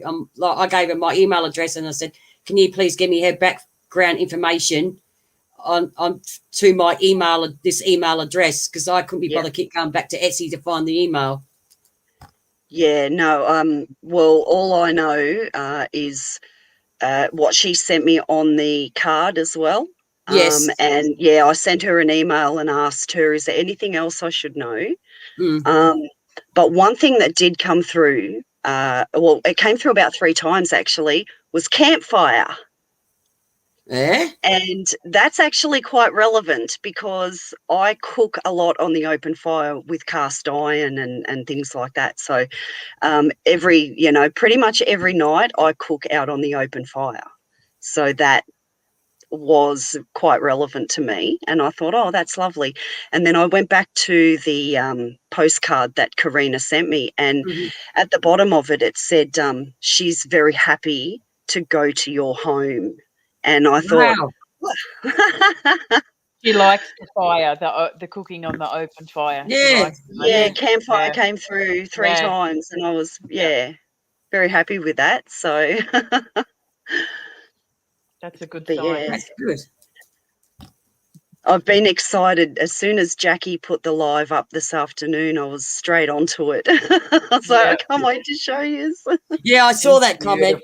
Yeah, it's like, wow. Can't wait for that to come out. Yeah, they all seem to have, like, she's got reddy blonde hair. Is it blonde? Yeah, kind of reddish. Like a strawberry blonde. Yeah, which is actually really relevant because that's the colour of my daughter's hair. Oh, wow. And the brown eyes as well. My daughter's a typical redhead. She's got the pale skin. And Lucy has the pale skin as well. Jeez. Oh, and she also has a pair of long breeches on. She's got underwear on and they're long ones. Well, ironically, I'm not going to brag, but before she came on, I did say it had red hair. Oh, really? Did you? Yeah, after you said it was blonde. Oh, okay. Yeah. Yeah, it's like a strawberry blonde. Yeah, like more of a redder colour. Yeah. She's gorgeous. Oh, thank you. She's I'm really happy with her. She's a little bit more than what I expected. I was hoping no clowns. Yep. But yeah, she's perfect. She fits in my handbag. she doesn't have I don't think she's got any clowns, if I remember rightly, because I've been to the doll museum when she had an exhibition there, and I don't think I remember seeing any clowns. She had a lot of porcelain dolls and old, like really old. Yeah, well, this one's kind of, if I pull up her sleeve, sorry, I'm going to have to give her a yank here. She's kind of porcelain to here. Yeah, and then she's cushion the rest. Yeah, like, same. Yeah, like a tight cushion. Yeah, same here. Yeah. Yeah. And through the body to the kind of knee part, and then soft. She's porcelain again. Yeah. Hang on. Oh. Yeah, quite happy with her. Same here. Same here, yeah. Because she's the same. It's like porcelain to about elbow, and then from that up, just soft. And then soft, and like porcelain head, porcelain feet. Yeah, it's kind of weird. I wasn't expecting that. Because that's why I won't hardly take Ellie to cemeteries, because I'm just shocked. I'll just drop the bag and smash her head. Where I can take Naomi and just burn her dress. That was so funny. I will forget. Like, it's going off now, but I haven't touched it. But I could, if I took Ellie, because I got a big tie bag, an Adidas bag. If I put her in there, she'll just disappear in the bag. So I'll just forget and throw the bag down, and I'll end up cracking her head. And if I just take Naomi, she's just fine. I'll just burn her dress instead. So I take Naomi now. Naomi likes to rather come with me and but she gets a bit scared sometimes. And let her smell the flowers and bump her head. Well, she's done that. Yeah. Definitely smelt the flowers, but I haven't put the video up yet. Burn a dress. Burn Dirt a all over her dress. face. She's Scratches on her head. She's got a slight scratch on her head for where she fell over in the wind. Yep. She's still there. She's got a slight scratch on her head right here where I had her standing up next to a grave, and the wind caught her at the wrong time, just like she went face planted. Oh. Now have a look at the back of her neck to see if there are any marks. Mark. I don't think mine has. I know Naomi. She's a Roddy doll, Rick, but I don't think they have any markers on the back. She's not old enough, I think. No. But I'm not. But because Hazel's a evergreen doll. Yep. No. She's a Roddy doll. I can see, but my lighting isn't the best. I'm in the motorhome, so my lighting isn't the best. Yep. Because I'm running on 12 volt. Yeah, the old China head crack break. Yep, that'd be me. I'm running on solar. But I will have a look tomorrow. Yeah, that'd be right, Tracy. Because that'd be me. I'll take Ellie, and I'll forget that she's in my bag, and I'll drop my bag down, and I'll end up cracking her face. Yeah. So, okay, and that'd be kind of that. Black Rose, I'll have a look tomorrow in the sunlight. Hello, Mike. Welcome to the channel. Hey, I Mike. hope you're well, Mike. If you ever did that, though, Jackie, what you could do is you could paint the half of her face that fell off and put it back on, so it's kind of like a mask. How cool would that be? Yeah, but then I'll be spewing because it's not a cheap doll. They're not cheap dolls. It'll be one of a kind then. Yeah.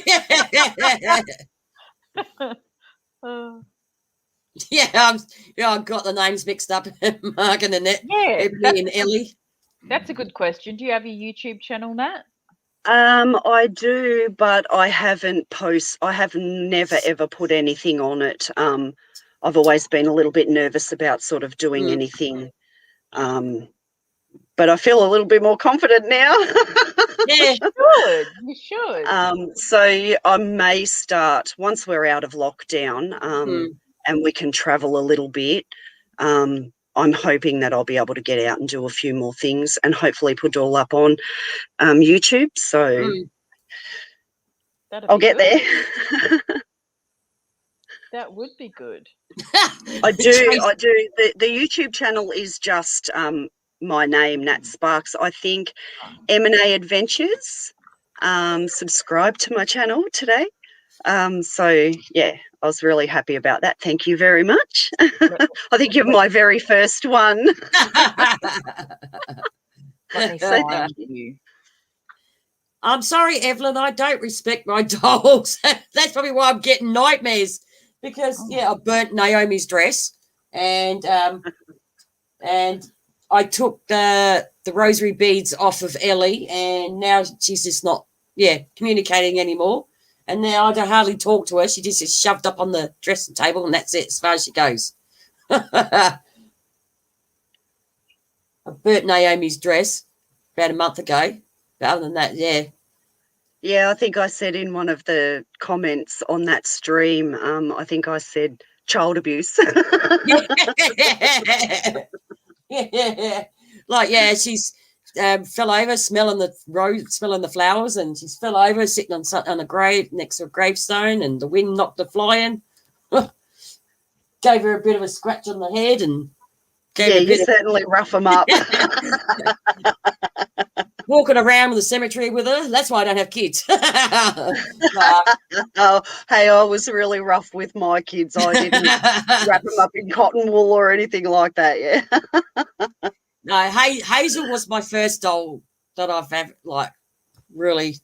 first got, and then when I got a bit creeped out with her trying to get out of the bag, that's when she went to Julie's, and then I felt a bit lost, so I got Ellie, and then I got Naomi. Yeah, I think maybe I might have to get Lucy a friend. I was thinking about getting a friend. Like, I'm not a dog. I never have been. I'm not a dog type of person. But yeah, well, might be investing in another one later on this year. God, 4:15 in the morning, Deirdre. Jesus, why is Wow. awake? She'd be in bed, lovey.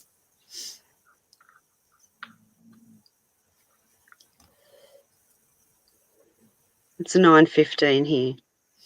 Yeah, it's 9:15 for me. Yeah, because you lot are a half an hour in front. But yeah, other than that, they haven't really done much, Naomi and Ellie. Probably if I took Naomi away, Ellie probably won't feel as bad. But yeah, lately, Ellie's been just giving me dreams about 4:18 and 4:38. I've had that twice. Both each night. One was 4:18, one was 4:38. Because I said to watch your dreams and put beside your bed, which that ain't happening with me. None of my dogs get to my bed staring. I won't even have them stare at me from the dressing table. I have them facing away. Can't handle it. I can't handle it. Yeah, I have to find a proper permanent place for Lucy in the motorhome. Don't have much room at the moment, but I'll find somewhere for her. She's come with a stand, didn't she? No. Oh. No. Oh, I've kind of got her wrapped up in a pink knitted scarf because it's still a bit cold here. Okay. Does she stand up by herself, does she? No, I kind of got me finger up above. Nat! Gotta figure her up at backside. I'm holding her really awkwardly, but yeah, I'm holding her. Is she one of those dolls where you got to, At least with Ellie, she come with a stand, so yeah, which I was quite happy for. If you want to get a stand for her, you can always find them in your second-hand shop for $1 or $2. Yeah, that's what I thought. Yeah. But I do have a Wiccan basket that I could use for her as well, and drop the crystals in there, and yeah, it'll hold the cat balls as well, and yeah, they won't move. And yep, that'd be great. Tracy wants to know what kind of show we're running here. Jesus, Tracy, you missed last week, then. So yeah, I kind of feel guilty for holding her this way. It's the only way I can hold her. Unless you might have read Annie rectal examination. I feel bad now. I'll fix it. There. I'll be right back. She's out of here. She's off.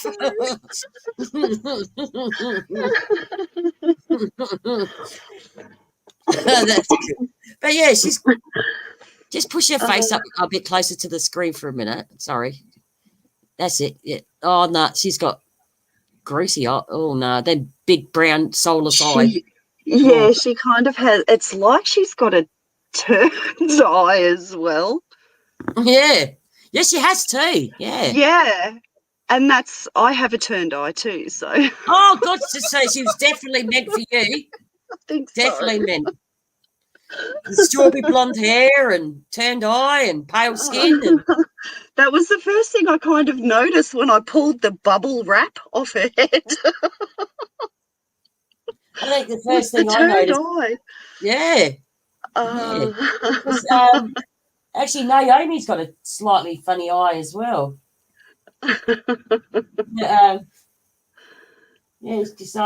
Ellie's got like eyelashes, and she ain't got eyelashes.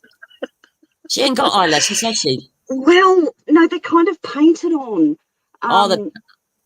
Okay, yeah, they're painted on. They're tiny. Okay.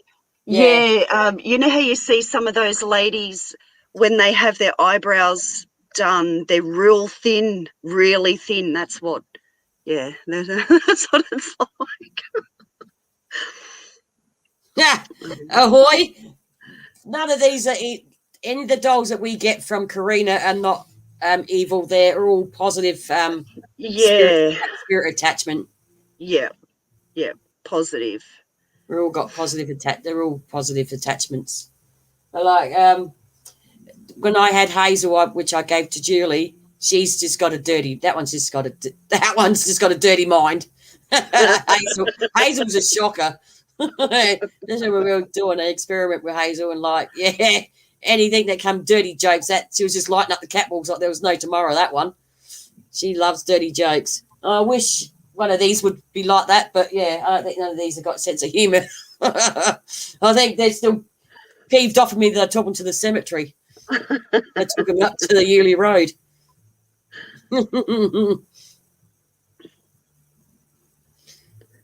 The strange part is that my kids would now range from 6 to 18, yeah. But yeah, I did see that one when she was selling them on Etsy. So she wasn't a mystery box, that one. Yeah, it was actually. Yeah, I got the large mystery box because I thought I'd just try my luck. And yeah, I also got a beautiful scented candle, and some incense. She sent me some beautiful incense as well. So yeah, I got incense, some protection oil, because she knows me, because she remembers me from when I went to the museum when Let Me Out doll was there. I went there twice, so she remembers me from there. So she gave me some protection oil, incense, a jade ring, and pentagram necklace, and a little bag to put it in. Yeah, I got a beautiful little bag to put it all in as well. Yeah, I was really impressed. Yeah, it wasn't so bad stuff in there. Well, I did send her, because it was due for delivery. She was due for delivery on the 24th of August, and it got to the 28th or the 29th, and I thought I'd just send her a message, and she sent me the tracking number, and I put the tracking number into Ozpost, and she said that the tracking post actually said that it was due for delivery today, and I was like on that day. And I thought to myself, well, I've got nothing in the mail. I've got no text messages to say that it's at the post office or anything. So her and I actually put in like a inquiry as to where it was, and then she showed up on the Wednesday. So I was really happy. But apparently the trucking company or something, there was truck strikes or with the deliveries and things like that. So I thought maybe there was a delay because of that. But she arrived on the Wednesday, so I was really happy with that. Oh, that's all right. Sucked, because I sent something to Julie last Thursday and it's still not there. Yeah. It's over a week. I've got one of Xavier's. Sorry. Oh, no. Sorry. I went to the supermarket today. They did tell us 2 days ago on the news that there would be a shortage with food and everything due to the truck strikes and everything. Well, I went to the supermarket this afternoon. There was nothing. I couldn't even get a banana or an onion. Yeah. And that's all I wanted. I wanted to make banana ice cream and have onion and mushroom sauce. And yeah, I could not get one banana or one onion. They had none. The shelves were just empty. I couldn't believe it. No. Well, we're pretty well right here because everything's all full, but yeah. In South Australia. Coles was affected a few days ago. They had no yogurt, no cheese, no butter and stuff, but they're stocked up now. So yeah. Might have had a delivery come through. Because I know, because I sent something over like last Thursday thinking I'm going to send it now because I needed to get to Julie's by the 9th of September. And I'm glad I sent it when I did, because if I didn't send it when I did, it would have been like Christmas by the time Xavier got his birthday present. Yeah. I'm glad I sent it when I did, and it's still not there. So yeah, it'll be there roughly on his birthday.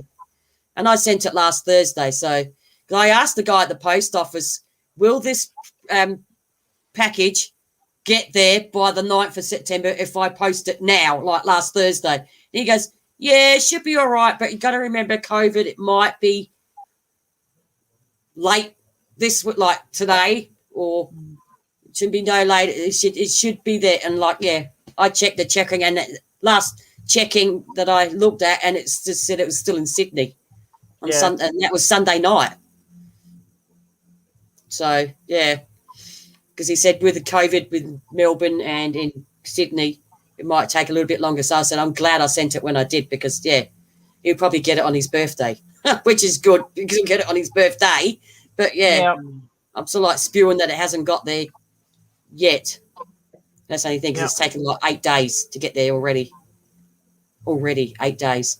Because with Karina, when she sent me the doll, because she lives in the same state with me, I should have just jumped in my car and drove to the place to pick it up instead of, so I could save $25 postage and handling.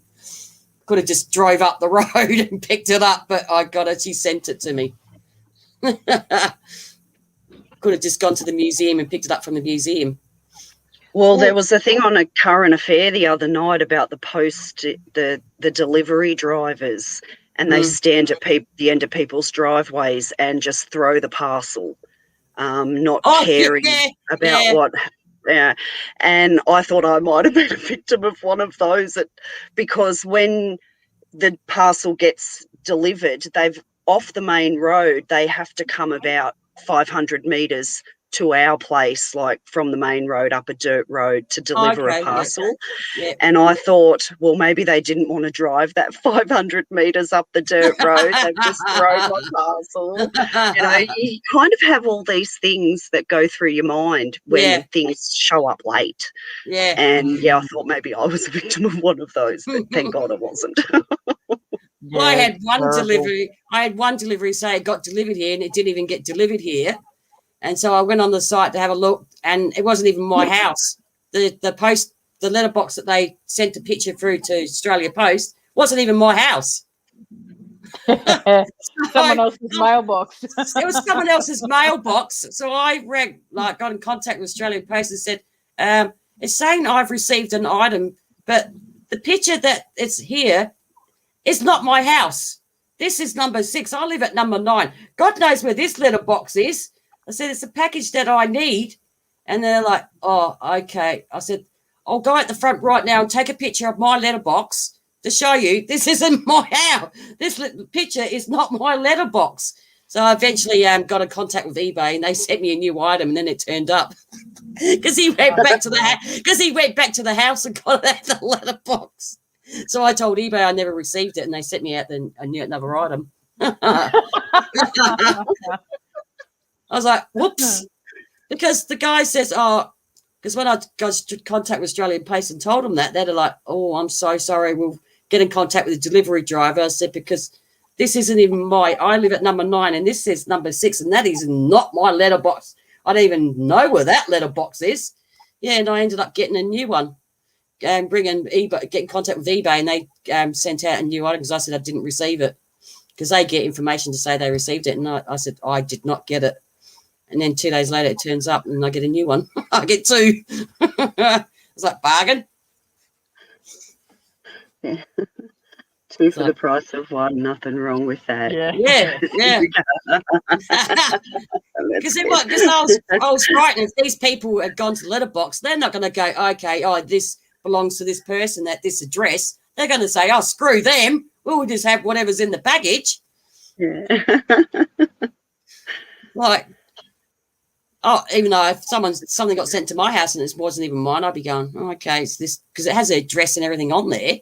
I'd be going, oh, okay, I'll take this to this person. But I'm honest, where someone who grabbed my item would have gone to the letterbox, seen the item with my name and my address on it, and it's not even in this street or whatever, they're going to go, oh, screw that person, I'm going to keep it.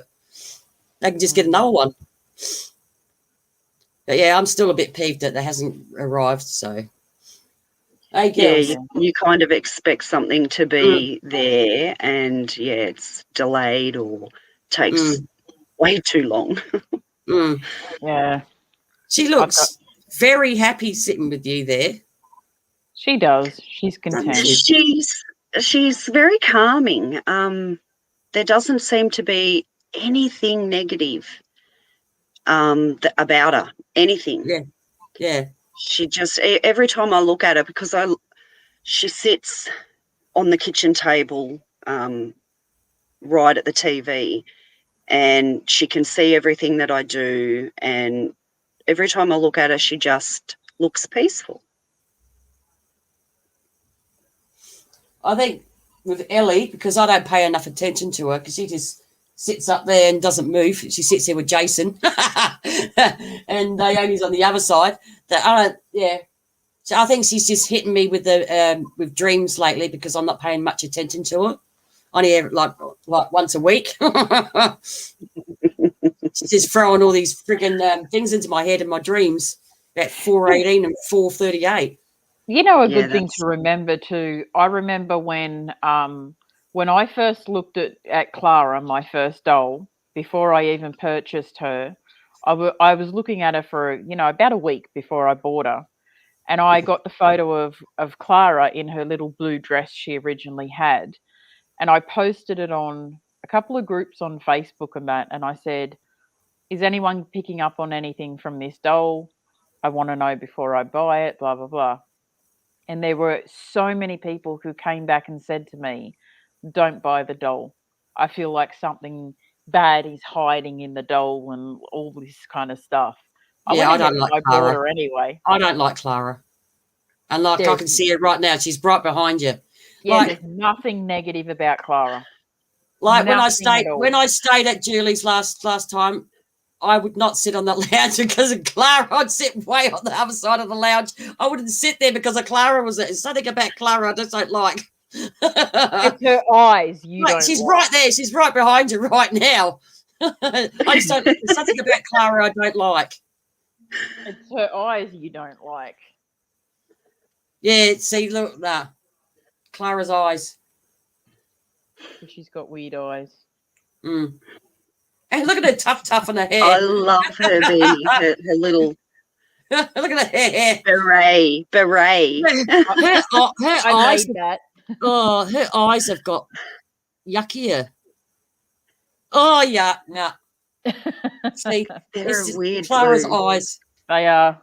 She's got yucky. Different blue, but she's beautiful. Yeah. If I clean no, them, she's not beautiful. Just go weird again. Naomi's beautiful. I'd rather have Hazel. Naomi looks like she's one of those kids that could just cause trouble by looking at something. Yeah. She has a real cheeky look about her. She takes after me, don't you? She's like, "Oh, I'm just waiting until she's not looking, then I'm going to do it." Yeah. One of those kids. Yeah. Yeah, she's got that look. And through. She's got that look. She always has. She's always looking like she's peeved off at me for some reason. Always does.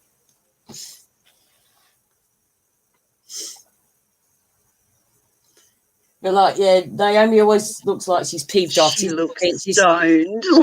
She looks stoned. I think she's still unhappy with me because I took her to the cemetery. Actually, she kind of does. You know when someone gets stoned but they get paranoid and they're like... Yeah, because she looks like a deer.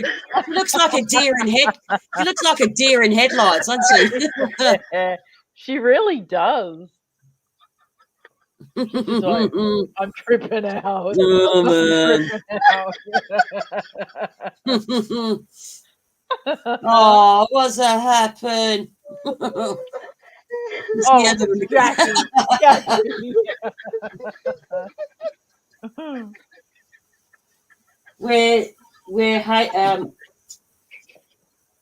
What's she? I don't even know. She's got pantaloons on as well. Oh, she does too. Yeah, Nat loves it. She's got little pantaloons on. I think they're beautiful. Like I we want fashion a dolls. pair. She's got a little lace number happening as well from a skirt. Clara's undies are stretched out. Look at Clara. They're stretched, so she's had to tie them up. Clara's been up to no good. Clara, you dirty thing.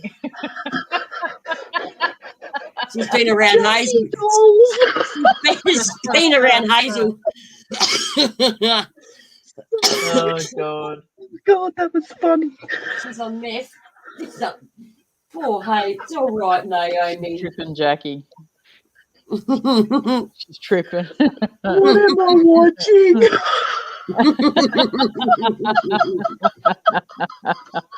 She does, doesn't she? From a distance, like her eyes are like. I was gonna clean my room till I got high. I don't know, Evelyn. You just got it like. Actually, Oh, that's funny. I don't remember what she got on. Oh, that's right. She's got a little blue number. Sorry. That wasn't very good view. What was that? She's got a little pantaloons on, little silk numbers. She's got blue ones. They're box and short style. She's got boxes. I don't know, Evelyn. I don't know why people lift up the dresses. You got to see what underwear she's wearing.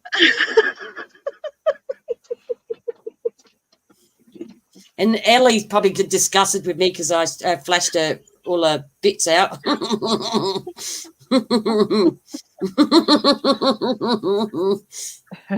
Now Naomi's sitting there. Yeah, she does. Even out sideways. Why is she sitting sideways for all of a sudden? She looked like she was going to fall off or something. She doesn't look right now. Overdose.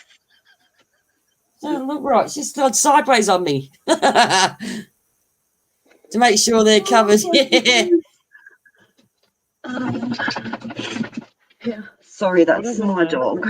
Come on, bed. Oh, Up on it's amazing. It's bed. amazing. Come on. Mine hasn't started. Go She's under the blanket. Goza, your bed. Good boy. He's getting old. He needs to be helped up onto the bed. God, That's right, Andy. He Checking needs a footstool. the kids to see if they got their undies before they go to school. But yeah, that's like, yeah, they don't do much, the girls lately. They're just been having horrible, vivid dreams with Ellie. That's like a mum making sure the kids actually put undies on. Before they go to school. God, Have you got undies on? Yeah, she's on a lean. What's happening, dearie? I like how you grab my dog, grab it by the head. Let me have a look. You're going to pop her head off again like you did last time, Jack. Yeah.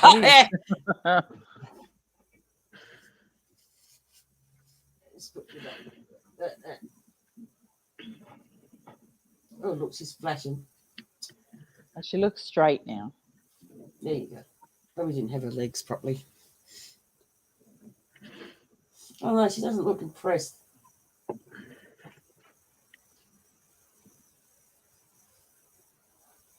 Yeah, at least the head hasn't fallen off. That's right.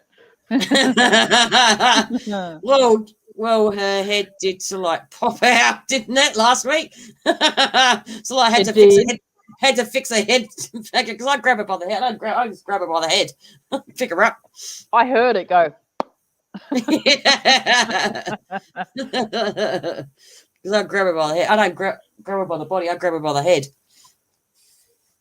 Hi, Julia. How are you, lovey? Hi, Julia. I hope Jason's feeling better. Yeah, she has got big blue eyes, hasn't she? Yeah. Her eyes are quite big. She's got really big blue eyes. And Ellie's got like purpley blue eyes. They're like a purpley colour. Yeah, they change. Yeah, they sort of like change because they're sort of like changed again. Good day, She-Man. Because you have a look at Ellie's eyes, there's a like really They're like a purpley blue. Yeah, see, they look blue now. Yeah. Mm. Yeah, they keep changing on me, their eyes. But it'd be all right if you could move parts of her arm, but you can't move any part of her. That's the only thing.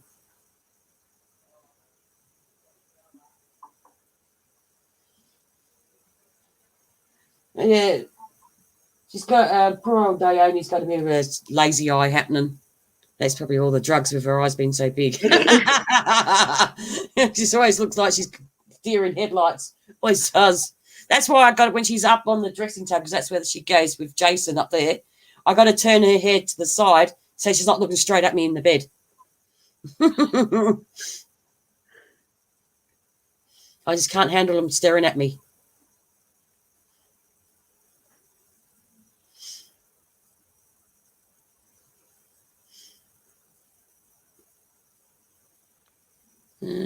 So I'm just kind of quick read.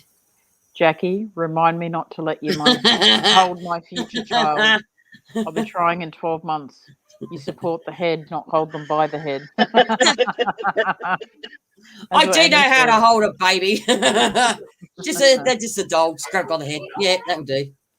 Carry him by the head. I did it wrong all those years. Yeah, squish your heads, pick them up. Yeah, come here. Pop the heads off. Put them back on. You are mine, and I shall call you Squishy. I shall call you Squishy. No, I shall call you Squishy. I shall call you Squishy. You're Squishy. Did it look like Clara moved? Where is Clara? Where's she gone? Oh, she's behind my big head. Hang on. I can just see her arm out from the left of your ear. That's funny. Yeah, Clara's just, yeah, I just don't like Clara. There's something about Clara. It's her eyes. It's Clara's eyes because they're so encrusted and she's just creepy. She's got creepy eyes. Oh, she's okay. Mark and Annette pick up Ebony very carefully, but the bloody hat keeps falling off. Yeah. That's why I grab Ellie by the waist, because it's her stupid hat. And yours has got a bonnet. Mine's got a prissy hat. She's too prissy for me, really.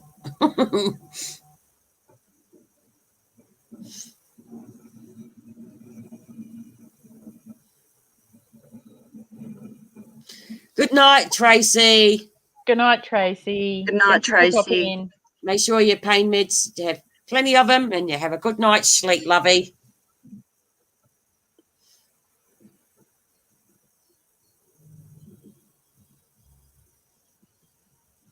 Felicity says, I did meet some very spiritual Aborigines.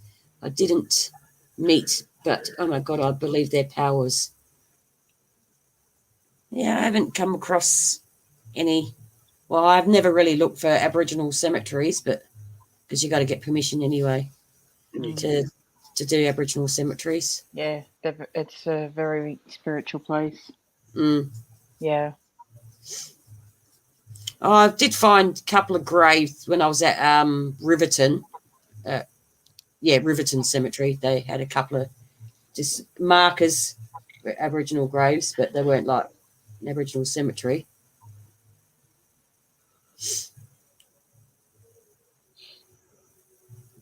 Gadachi man. What are you doing getting trapped burps there, Annie? Oh, she said she put a bit too much chili in her food and we're going to make her gallstones play up. Okay. Oh, well, that's your problem. That's what you get. I had my gallbladder removed, so I don't have to worry about that. Jeez.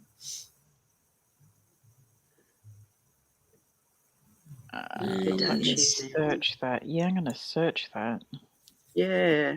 The Gadashi man. Gadashi man. Oh, I spelled it wrong. Hang on. Can't see. Put your glasses on, woman. It's all right. She doesn't even look like she's even looking. She looks like she's looking to the side all the time. Yeah, kind of like she's staring into space. Yeah, it's like She might be stoned. You never know because she's Let got. me check her pupils. Well, she's just got big brown eye, like brown eyes, and it's like she's just. Yeah, and then this eye on this side seems to be turned outwards a little bit. Yeah, she does. Don't you go all freaky on me. Nah, I don't feel it. No, she's fine. It's Clara I don't like. I never have liked Clara. Okay, that's really interesting. So the Gadachi man. One of my most favourite creatures is the Gadachi man. He's the Aboriginal equivalent of the boogeyman, although he's so much more. He's an elder to us, more of a god than an actual creature, but he's a very important part of our lives. As a child, my uncle Aliboy told me stories of the Gadachi man and told me if I didn't behave, he would come in the middle of the night and take me, turning me into a piece of the bush like a tree or something. Oh, wow. Yeah, it's like a legend, an Aboriginal legend. Hello, Mandy. Hello, lovey. Hi, Mandy. Hi, Mandy. Yeah, Deidre, my gallbladder was removed by emergency. It wasn't good.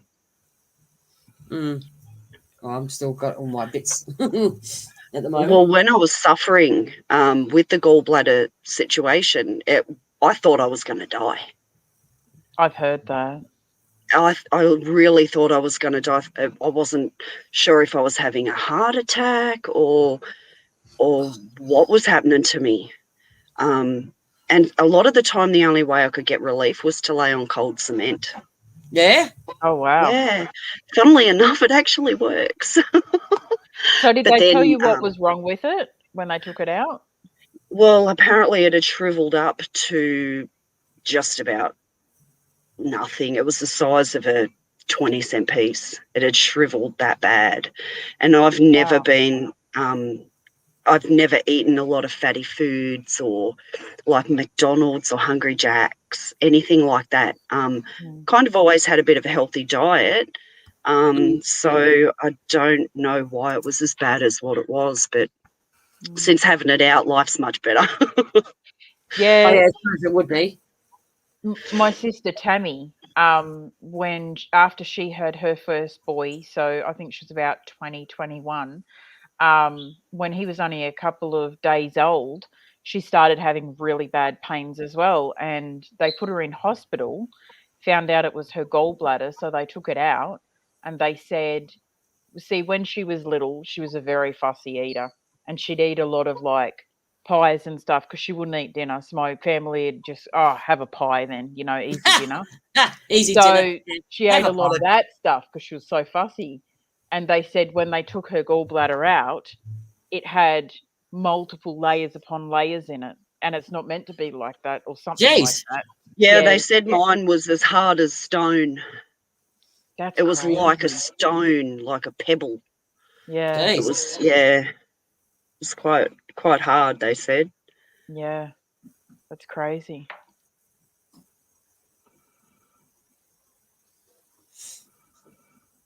Yeah, my food just gets stuck in my throat. Yeah. And when you try to bring it back up, the food back up, you get that bile, yucky taste as well. It was horrible. Yeah.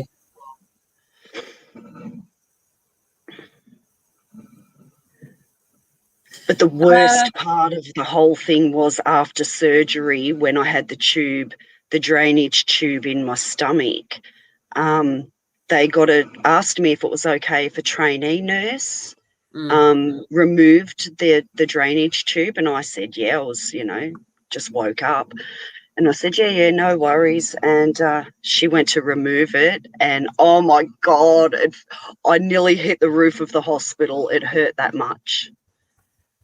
Oh, wow. I don't think it was her fault, but I said, get her the fuck away from me. Yeah. Like, because she hurt me. So, yeah, I wasn't impressed. Was she taking it out slowly or something? Yeah. Okay. I've got no idea how they're meant to take it out, but yeah, just the move, the slow pulling on it was excruciating. See, when I had my thyroid out, I had a tube on either side, like drainage tubes. And when they took them out, because they have a little stitch to hold it there so it doesn't slip out or anything, they have to cut the stitch. And then they get you to take a deep breath in and then out. And when you breathe out, they just pull it out quickly and it doesn't hurt as much. But it's a horrible feeling. Yeah. Yeah. My dog accidentally bit me a couple of weeks ago. We'd pulled up at the caravan park and I was checking the power cord, and he's usually right up my bum. Yeah. Didn't sort of think I was checking the power cord to the motorhome, and I took a step back and he was right behind me, and I've stood on his paw, and bit me. He bit me around the back of my ankle, and I had to have 5 stitches. And 2 weeks later, they decided to take the stitches out, and just the pulling of the stitches. Oh God, It's it was horrible. Yeah. But they pumped me that much with antibiotics, and yeah, 2 nights in hospital over and it was only one of his teeth, like his canine fang, that actually went into my skin, that pierced my skin. It went in about that far. Yeah. So, and he went through my Ugg boots as well. He went through the skin of my Ugg boots as well. So the doctor said that is what kind of saved me from so much damage, was my actual Ugg boots. Oh, wow. Yeah, the good old Uggies. Good old Ugg boots. Good old Ugg boots. Good old Ugg boots. Good old Uggies.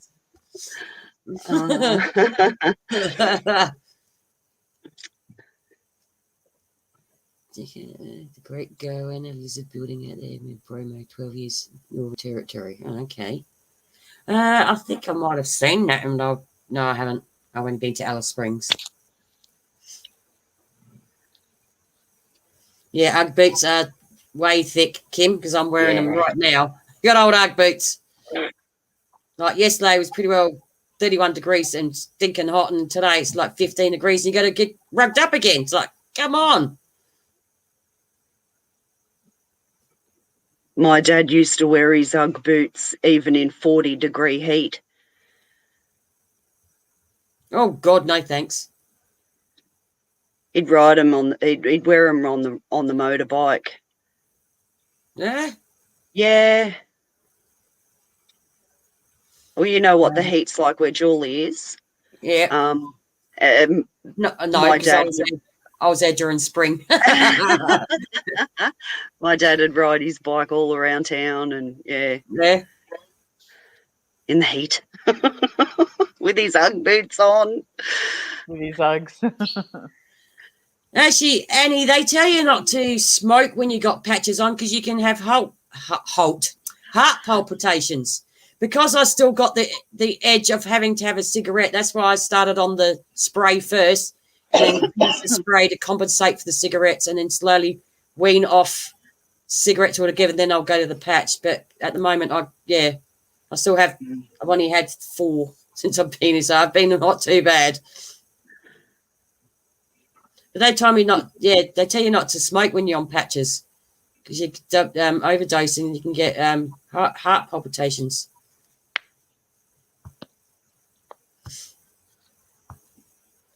That's why I'm using the spray for now. Yeah, same as me, ahoy. It'll be 5 years for me in March next year. 5 years. Jeez. God, that's a long time. Well, I'm doing well. I probably would have about 25, 30 cigarettes a day. I've had 1, 2, 3, 4, probably about 10. So I'm not doing too bad. That's I just want to good. completely like I can't stop go like and just chuck a patch on. I couldn't do it, not just yet. I thought if I go to the spray and then compensate a cigarette for the spray, and then it could work it that way. And it's like, well, I've only had 1, 2, 4 since I've been here, so I'm not doing too bad. Well, I have a lot more, so I want to completely cut it. So it was going to take a while. Just slowly work it out with the spray and then chuck the patch on. That's the way I'm going to do it. Yeah, I'm doing quite well.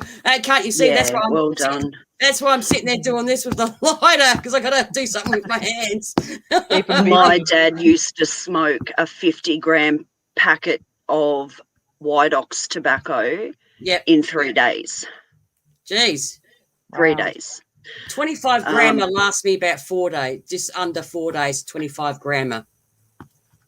Since he's been in the nursing home, though, he's had to quit, and he's done really well. It's hard, and different things work for different people. You just got to do it your own way. Yeah. Yep. Well, see, my partner Ben, he's going through the doctor with because they don't give you Champix anymore. They've banned it. Yeah. So he's actually getting the Zyban tablets to help him give up, and they recommend that you keep smoking for the first 2 weeks on them. Yep. Okay. But he's kind of only had like maybe 1 or 2 a day. He's actually responding really well, considering the Champix he's had 5 or 6 times. So bloody hell, Kim, is he that bad? 50-gram tobacco in a day and a half, and you just went cold turkey. Oh wow! God. No, not I couldn't do it because it would just send me over the No, I couldn't do it. That's why I thought I'll go on the spray and just compensate a cigarette for the spray. I used to smoke 25 to 30 a day, but I was on Champix, and Champix just worked for me. I smoked for the first week and a half, I think, and then I stopped after that. But I cut down in that first week and that. Yeah. Yeah, I want to cut down and then just throw the patches on. After then I'll maybe Kim just said Jazzy's mum died taking Champix, and that's the reason why they were banned, because the Queensland father unfortunately committed suicide and back in 2018, and when I was on it, I had mind altering. I had to go in and check in with my doctor regularly. Like I had to have doctor's appointments in the beginning every week, and then every 2 weeks, and then every month. So they keep an eye on me, like when I was on it. But that was after the initial period of where it was doing things to people. Giving nightmares and stuff.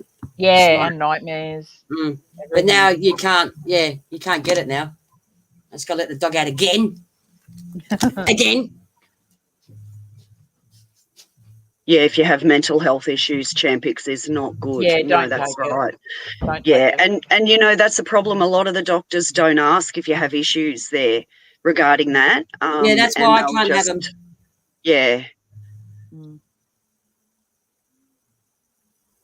That's why one of my brothers can't have them as well, Champix. And plus you can't get them anyway in Australia. No, not anymore. No. Hi, Knox. Hey, MCAT. Oh, so I am Cat. If you're still here, ahoy. That's MCAT. That's the truck driver. Hi, Knox. Hi, Knox. Knox. Now it's got to keep the ear up for the dog to come back in again. Scratch, scratch. Yeah.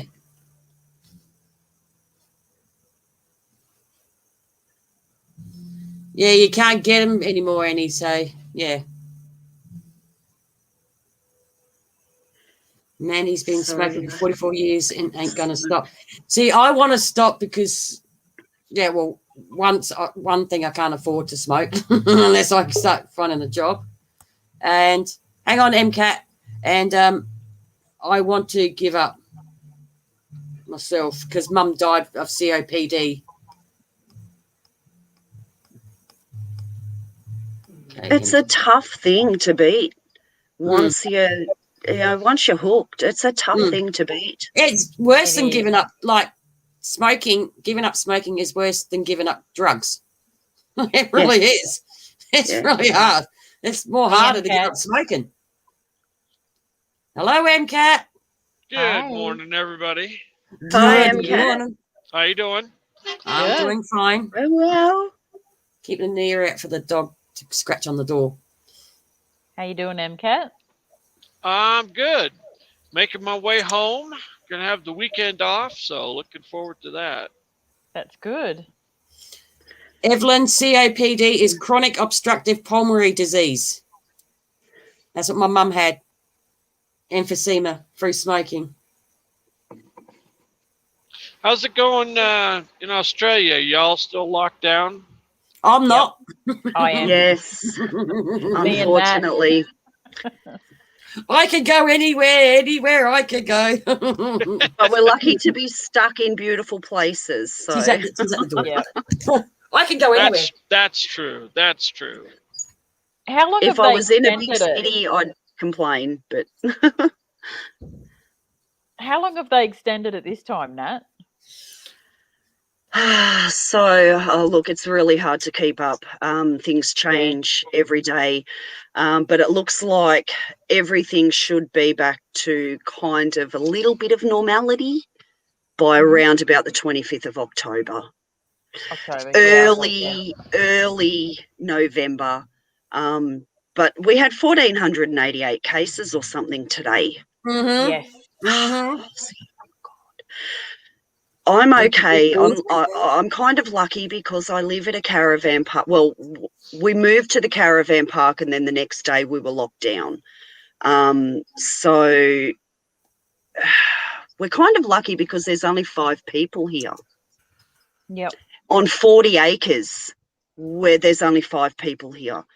And we're kind of really spaced out. I don't have to go to the shops. My hubby, Ben, on his way home from work, he's currently working at Willara, Willoughby. He's at Willoughby working on the old Channel 9 building, pulling they're doing all the earthworks there. So on his way home, he'll stop at the grocery store and grab whatever we need. So I really don't get out and associate with people through the lockdowns. So I kind of haven't rushed to get a vaccine. It's a little bit different for Ben.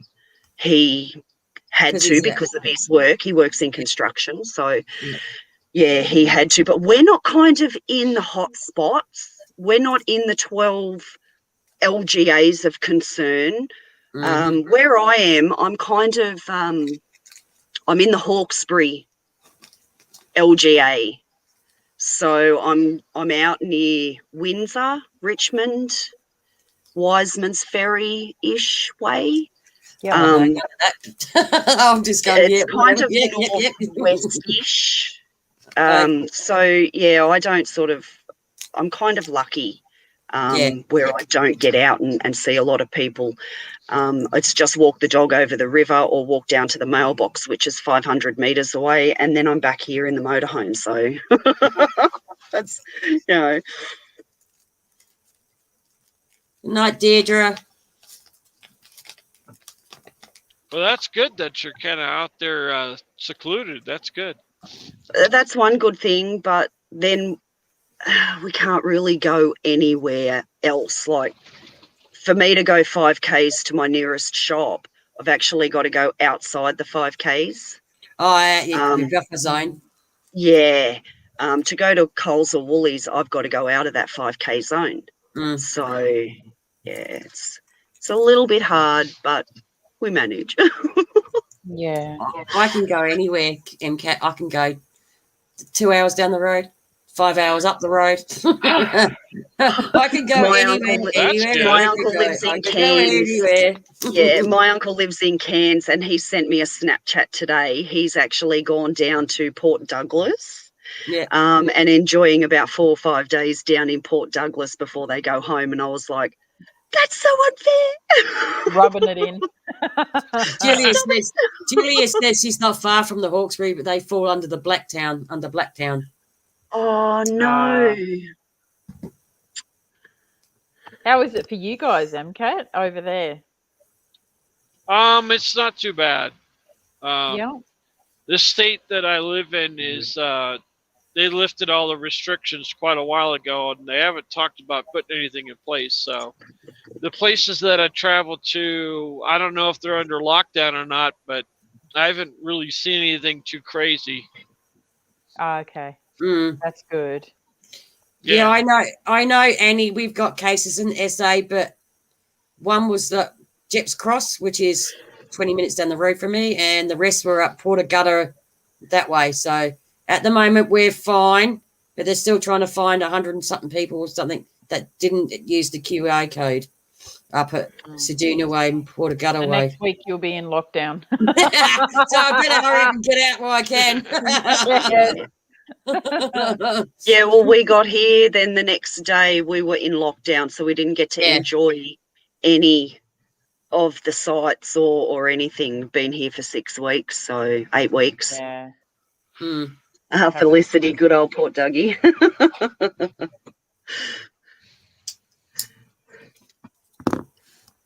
Yeah, I better get out and do some more cemeteries.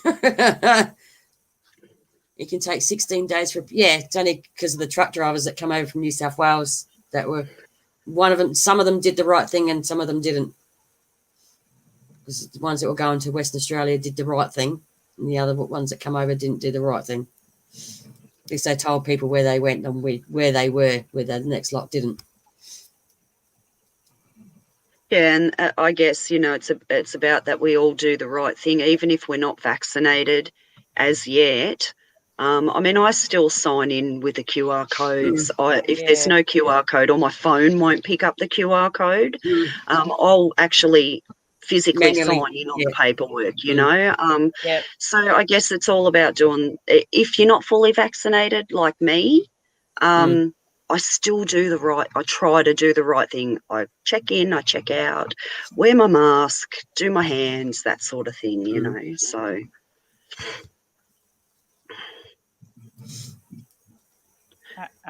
Evelyn says, how many new cases do you get a day, MCAT, where you live? I don't know. I haven't looked into that, kept tracking the numbers. I know that they were low enough that they opened the whole state up so that there are no restrictions at all. God. They're just keeping Australia divided from each other. That's what they're doing here. Keeping everyone divided. Australia isn't one country anymore. It's bloody 6 and 2 territories. And that's sad. At the moment, that's the way it's looking. It's sad, but what would happen if they didn't lock us down? It would spread everywhere. Yeah. You guys. It's just it's sad that we've that the population is divided over the whole thing. Yes. Like, we're not one country, we're not united either way. Yep. I try not to get involved in any of it. No, I don't get involved. I just wanted to freaking open the freaking border so I can get over to New South Wales. That's all I freaking want. I don't want to go to where it's the baddest part. I just want to go. Yeah, I just want my freedom back. Yeah. And that's all it is. We just want to be able to choose our own way. Like of doing things and not be told. Even if they still had the masks and the mandated check-ins and stuff like that, being able to just get out again and do things with those measures in place is still something more than what we have. Yeah. And I'm happy to wear a face mask. I got some cool face masks. I got ones with caravans on it. And I like to show off my face masks. Yeah. Or when I'm in a supermarket, people can't see me going underneath. Not saying he had to go into quarantine for 8 days because he was a close contact check-in into Woolies 1 minute and 12 seconds after me. So I had to check in everywhere. Oh, wow. We had a girlfriend who worked at Woolies over in southwestern Sydney, and she one of her workers tested positive, so she was a close contact. Now she's off for 2 weeks. Oh, you don't have to wear masks, do you, Kim? Yeah, because Kim's in Queensland. You should be allowed to do as you wish as long as you wear them. Yeah. So what's this check-in thing? They're making you check in somewhere? Yeah, it's a check. It's like a QR code, and what you do, like, say you went to service. We call service stations. You call what? Gas station. Petrol. Gas stations. Truck stop. You gas have like station. you have like a bar. It's like a. It's like a barcode, but it's like in a square. And where you have your special app on your phone, which goes to the government to tell them, like, to contract tracers. So you scan it, and it will say, "Oh, you just been to that petrol station." So if in any down 28 day, whatever, they keep it for so long. If there's a case, someone's gone there and they've been tested positive, they can tell everybody who's checked into that service, that gas station, that you keep an eye out for symptoms and contract trace through that way. Contract tracing, yeah. Wow. That's why they do it here. That's why they do it here. Is like, say I went to the supermarket and I scanned in, and then someone who tested positive had gone to that same supermarket. They tell everyone that scanned into that went to that supermarket. They tell them straight away, like, you'll get a message sent back to you, contact tracing, to say, okay, someone has been tested positive. You need to isolate for 14 days, or if you went an hour or 2 hours later, just keep an eye out for symptoms. Wow. Yeah. That's how they do it in Australia. Yeah, it's a whole process. Mm. And I always forget to check out. It's always so they can just keep a contact of if someone has gone to a store or a gas station and scanned in and they've done a test and it's come up positive, then they can trace everyone that's been to that service station or to that supermarket or in that time frame. In that time frame. Yeah. Hi, Derek. How are you, lovey? Wow. Oh, good morning to my friends down under. Yes, Derek's from Canada. Ah. So that's how they do it in Australia. That's how they trace you if there's been a positive cases. Oh, hello there, Mr. Brett. My God, it's Brett. Long time no see, Mr. Brett. Hello. It's night time, actually, Brett. You've been away for too long. You've been away for way too long there, Brett. Oops, hang on, I'm about to. Are you going to put putting Lucy her doll away? I had to think of her name then, Lucy. Oh, no, you're not putting Lucy away. No, I just had to plug my charger into my laptop. I was about to die. Oh, you've been in hospital. Oh, shit. Oh, I'm still not well. No. I have been asking about you, Brett. I did been asking about you, and no one had any information on you. No one's heard. Nice ticker. So you've given up smoking then, have you, Brett? Well, heal fast, man. No. Yeah, definitely. Vibes to you to heal quickly. Yeah, speedy recovery. I hope you've given up smoking then, Brett. If you haven't, can always lend you the Nicorette spray. Or you can have my Nicorette patches, which I haven't started yet. I wonder if it's going to push me to actually do something for you now. Oh, my kids are fighting. There they go. Fight. Oh, Xavier's mucking around, but Charlotte doesn't like it, so she whinges. Yeah, that sounds familiar. I thought they would have told you to give up smoking, Brett. Especially when you know you got a bad heart. My daughter lived in Carrum Downs. We were in Ballarat for a little while, Ballarat was very cold. Then we went to Wombat State Forest. That was cool. Oh, Brett's allergic to the patches, so yeah, they might give Oh, you. that's not they might- good. That they might- makes it tough. They might give you tablets instead Patches. Oh. to add to your collection of tablets there, Brett.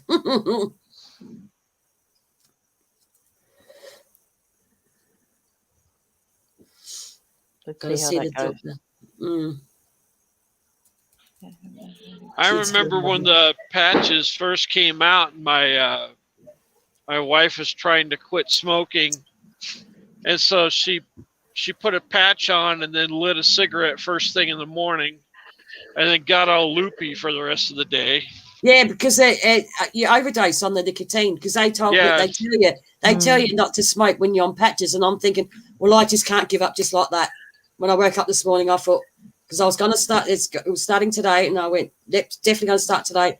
And then when I woke up this morning at 4:30, 4:38, Yeah, she was not a fun person to be around for the first 2 days. I thought, no, I can't stop smoking just like that. Just chuck a patch on and go, no, that's it. I thought, no, I'm going to start on the spray first and then wean myself off that way. Doing some cemeteries that way. Yeah, Wombat State Forest was beautiful, Black Rose. We stayed there for about 8 weeks down near the mineral spring, actually. And Platypus, my husband, was swimming in the mineral spring, and Platypus actually swam through his legs. Yeah? Yeah, I told him to harden the hell up because I thought it was a duck. I thought it was a duck. And it was actually a platypus, and I didn't realise at the time that when a platypus, it can make you quite sick. It's got enough venom in its spur to kill a small brown dog. Yes. And I didn't know that, so I told him to just harden up and eat some concrete. And then we went home and Googled it, and I was like, oops, sorry. Yeah, you don't want to get... But it was just a beautiful place to be. Like the mineral water comes out of the, like a little thing in the ground, and yeah, it was just gorgeous. And Dalesford, that was beautiful too. That's just near Wombat State Forest. Okay. I've never seen a platypus out in the wild. I've seen them at the zoos, but not out in the wild. Well, I just saw the ripples of the water. We can't get champacs here, Brett. That's been taken off the list in Australia, champacs. So I don't know if you can get champacs in the UK, but we can't in Australia anymore. They're no longer on script. And yeah, you have to see if they're okay with your other meds as well. That's one thing you have to make sure that you can have some type of thing to give up smoking with the medication that you'll be on. Some people they work, some they don't. I mean, they worked for me, but a lot of other people they haven't. So. Good night, Evelyn. Thank you for coming in. Good night, Evelyn. Thank you. Thank you. It was lovely to meet you. Talk to you all. Thank you. Night, lovely. Night, Evelyn.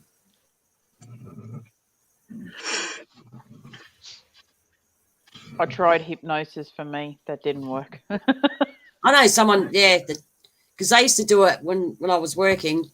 The company was actually paying people to give up smoking, and they'll like send you to hypnotherapy or buy the patches and all that until you gave up smoking.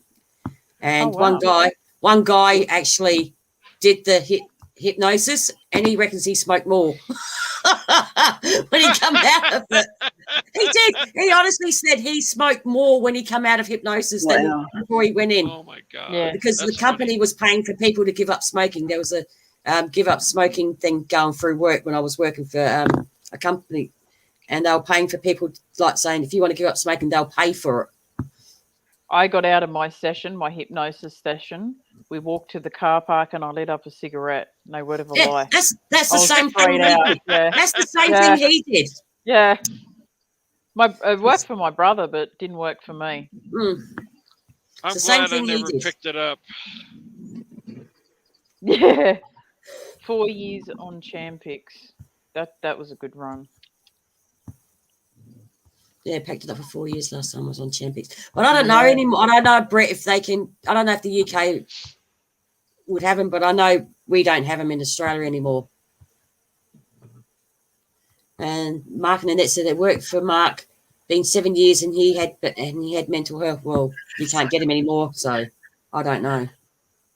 Yeah, I think it's been since about the beginning of the year, because Ben was getting them last year when we were down in Victoria. Yeah, we were at near Bacchus Marsh, and the doctor there was prescribing him Champix. okay. Yeah, but now, yeah, 'cause my one of my younger brothers said he can't get him anymore. He tried last week. Got told that he's no longer on prescription. I gave up cold turkey to Felicity. Yeah, I just went cold turkey. I can't, because I've got someone in the house that smokes. So I think I overcompensated. I gave up the smokes and started drinking tea. And drank way too much tea. my friend went to Champex, and she was like, she gave up smoking. She was a size 8 before she gave up smoking, and when she gave up smoking, she's now size 14 to size 16. Wow. It got really big. Like, she was a size 8 for as long as I knew her. She was like really, really skinny when she was smoking. Since she gave up smoking, she just blew out to size 14, size 16. Yeah. And like, that's big. She's a big girl now. I nearly died when I saw her the other week. I blew out last year in Victoria in lockdown.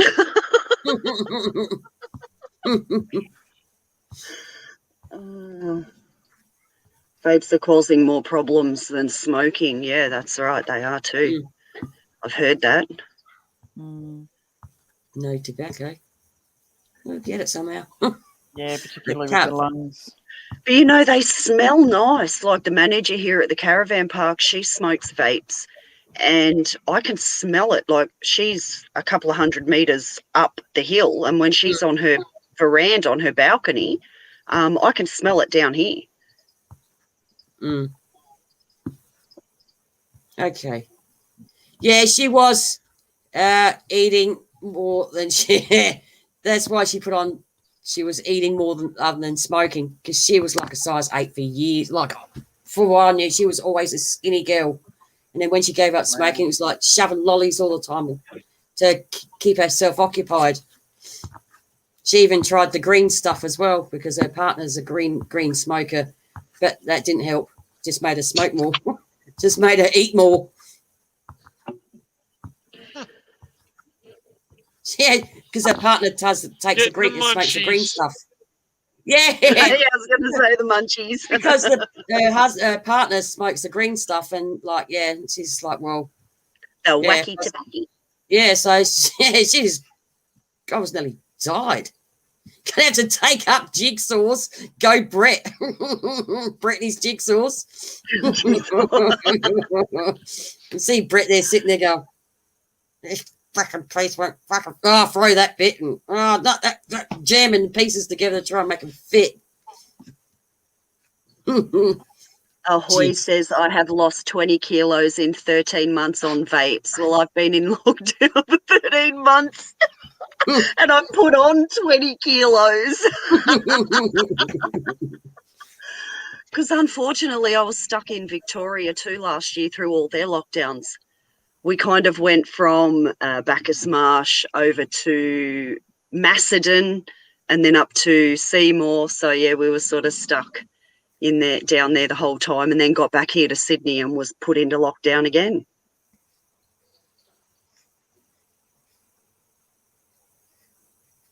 Oh, sorry, I'm just reading what Black Rose Spirited. Yeah. The Eastern has a few ladies of the night work as spirits there from the 1800s, and the cellar was used as a morgue in the day as well. Pretty active night. Oh, that sounds like a pretty cool. Sounds like a fun place. You probably get touched inappropriately a few times when you're there as well. I guarantee it. Oh, the ladies of the night, come on. They're going to be going for the unappropriate parts of your body.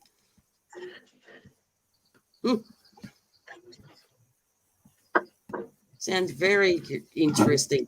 Makes you think, Rick, be careful. if you think it's Bethany touching your ass, it's not Bethany touching your ass. I think I just eat, Ahoy, I think I just eat small amounts more often. I graze. You graze. I graze.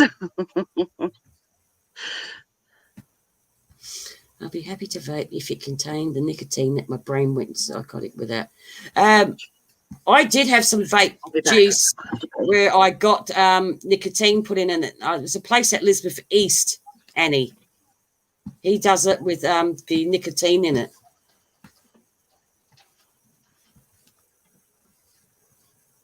Elizabeth East Shops. There's a place there, vape shop there, and he does the nicotine in the juice. You won't let me feed him anymore. Used to graze 7 times a day as a veggie.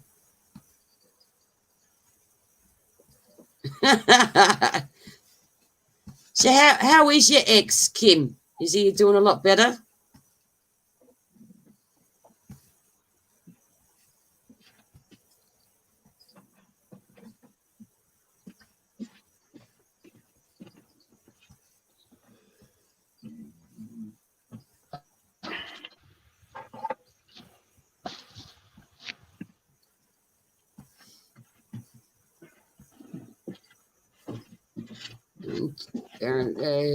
Not saying when I was in YouTube detention centre. Oh, YouTube. Where did I get that from? In youth detention centre. And because I was 7 years old, I was allowed 7 smokes a day. The government was giving them to us. Jesus. Wow, 7 smokes a day. Oof. When he was in youth detention. And he was only 13 at the time. Yeah. Kim saying he's looks like looking after a big baby.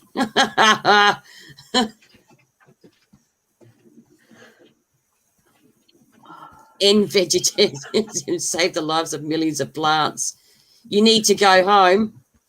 Can he? Does he get anyone come in to see him, Kim?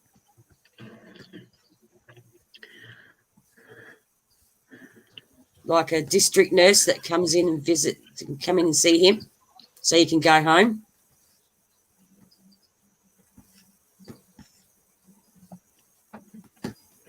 Oh, my girls are quiet tonight. Very quiet. I lost 15 kilos. We've just started, the keto. We've started a keto diet, but I bought the 4 ingredients cookbook. And my daughter did keto. She loved it. She lost 20 pounds. Well, my brother actually suffers, what's it called? Prader-Willi syndrome, where he never feels full. He's always hungry.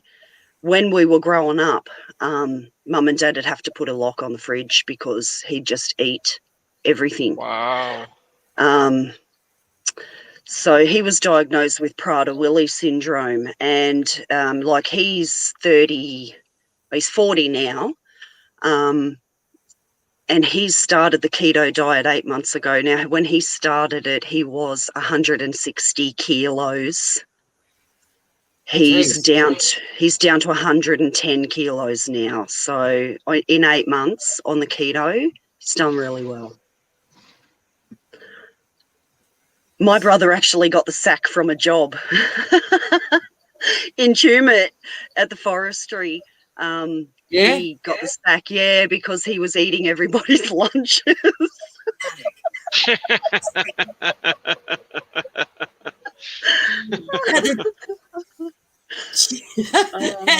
Don't go to the Tumut forestry then.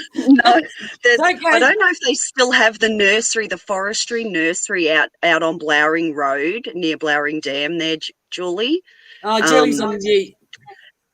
But my brother used to work there years ago, and yeah, he got the sack for eating everybody's back. lunches. For stealing all everyone's lunches at the Tumut where?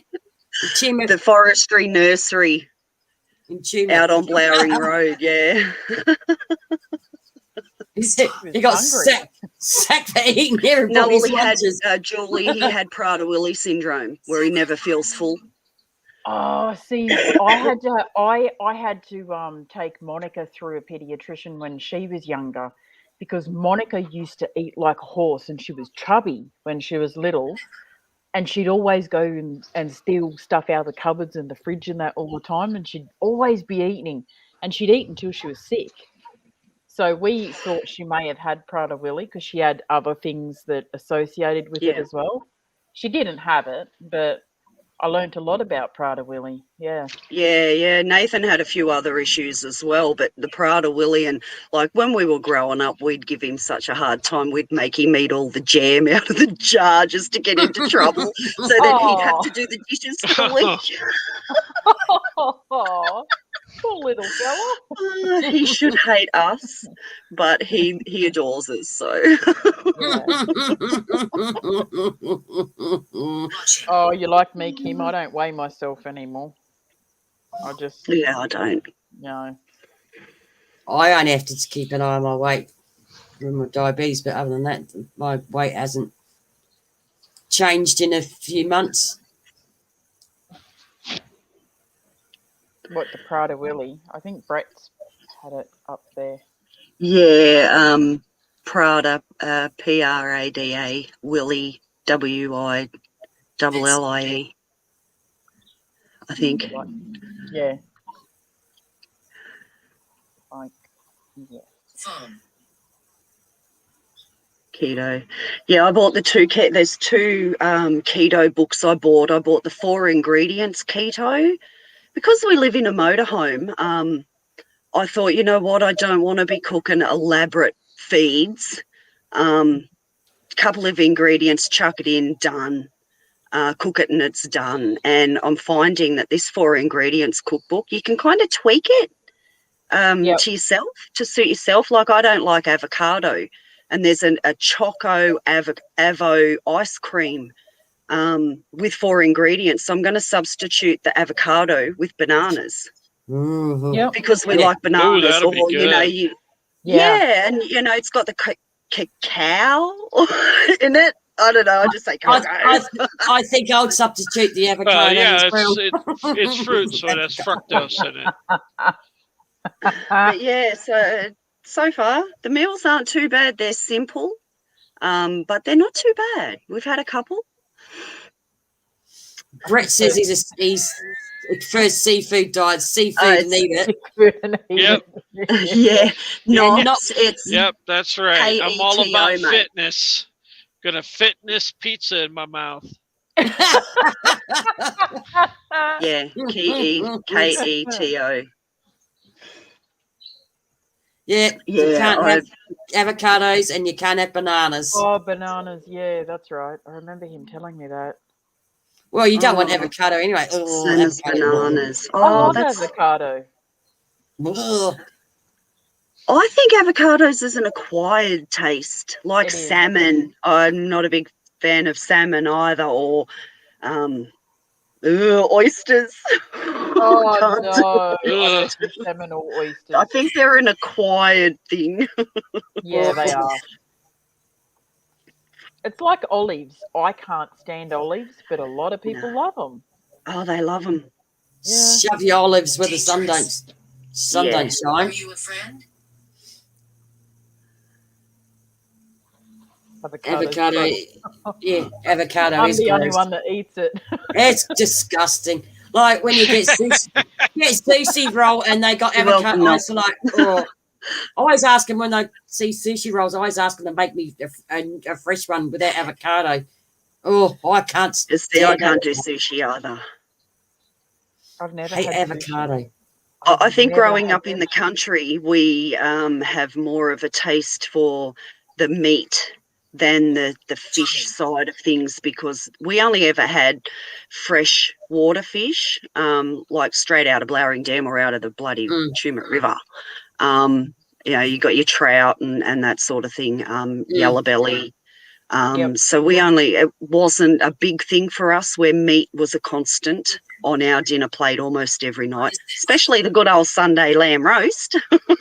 Yeah, that's a given. Do y'all have catfish down there? Oh, River Murray might have them. No. They do. I caught my first fish on the Goulburn River down in Victoria. I caught an 85-centimetre Murray cod that weighed 15 kilos. Jeez, that's good. Wow, that's Murray good. cods. That's I'm so good. proud. I'm now the Murray cod queen. I was so proud. My first fish I caught when I was 28. 28. No word of a lie, I was 28. 28. My first fish, it was a silver brim. He was this big. I was going to say, because brims aren't very But you big. still caught one, and that's all that matters. Tiny. Yeah, he was tiny. I've lost count of the amount of fish I've caught. Sorry. My husband, when I pulled the fish in, because my husband was asleep in the hammock, and the young fella next door, he's actually jumped off the bank into the water to pull the fish out. And my husband woke up because he could hear me yelling like, fish on, fish on. And anyway, he's woke up and he's gone, oh my God, we're going to need a team of Samoans to eat this. Because you guys live in the caravan, do you ever come back to the Thomas Boyd trackhead? No, not yet. Good. My dad and my stepmom, they collect the fees and that out there. They take after the trackhead, yeah. No, we want to come back up. Once all lockdown's over, I want to come home just for a little while. I always like to come home maybe every 18 months. I sit by the river for about 3 or 4 hours by myself, and that recharges my soul.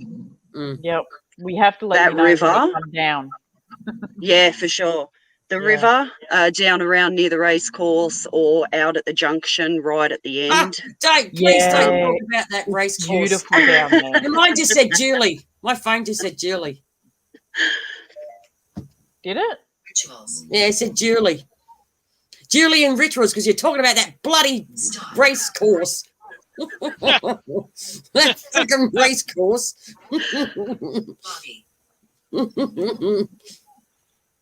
Yesterday I caught 40 fish fingers. Wow. I caught 12. That's good. First fish I ever caught was a perch. What's a perch? It's like I don't know about fish. Perch is much like probably like a brim, I think. Perch might be more like. Oh, okay. Because I've caught whiting, garfish, sand whiting, normal whiting, garfish, snook. Snooks are like really long, skinny fish. Squid, calamari, as we call it. Yeah, calamari. Sand whiting. Squid. Ugh. Right.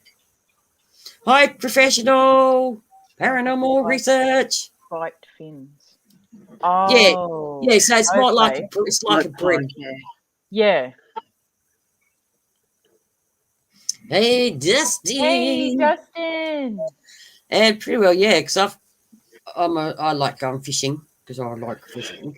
But yeah, we get a lot of whiting, garfish. Whiting's my favourite sea fish. Tommies. I like whiting. Like to eat. It's good. Tommy rubs. King George whiting for me. Yeah, that's what we get. Weedy whiting. We can get weedy whiting and King George whiting. People like calamari are mentally disturbed. No, I'm not mentally. I am mentally disturbed, but I like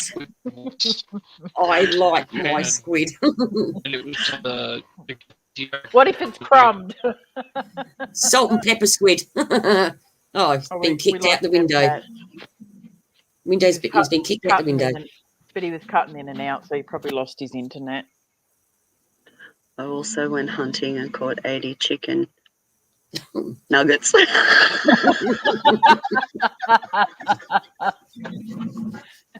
Actually, flake is good too, Kim. Yeah. I didn't even see that until Rob. That's why she done it like that. She got 80 chicken nuggets. Nuggets. Ashley, surgeon. Maybe. I don't know. It might be your friggin' dog's bloody sitting this, making this go off, having a good old talk. I like Cadbury flakes. So do I. Brett, I love the old Cadbury flakes. I like Cadbury flakes as well. I don't like the horrible flake bloody fish. Caught 10 kilo chicken. Where am I getting fucking chicken in my brain now? 10 kilo golden tent at Gawler when I was 10. I cried my eyes out when the Good fish night, lost darling. its Did you get a drink? the bucket. Lower.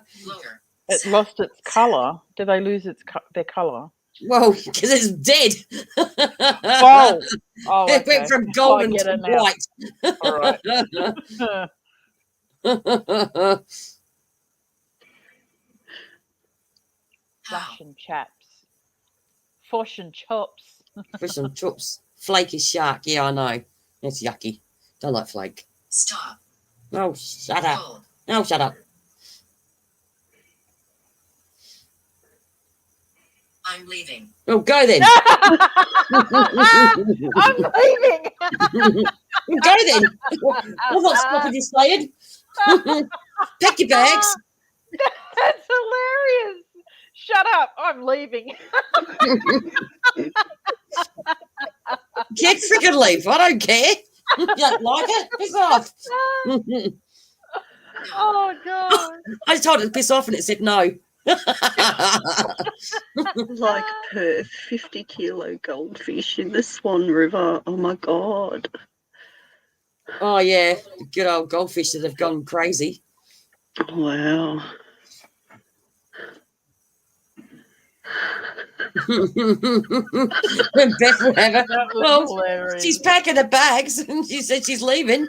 That's I hilarious. don't know where she's going, but she's leaving. Where are you going to? Isn't there a song?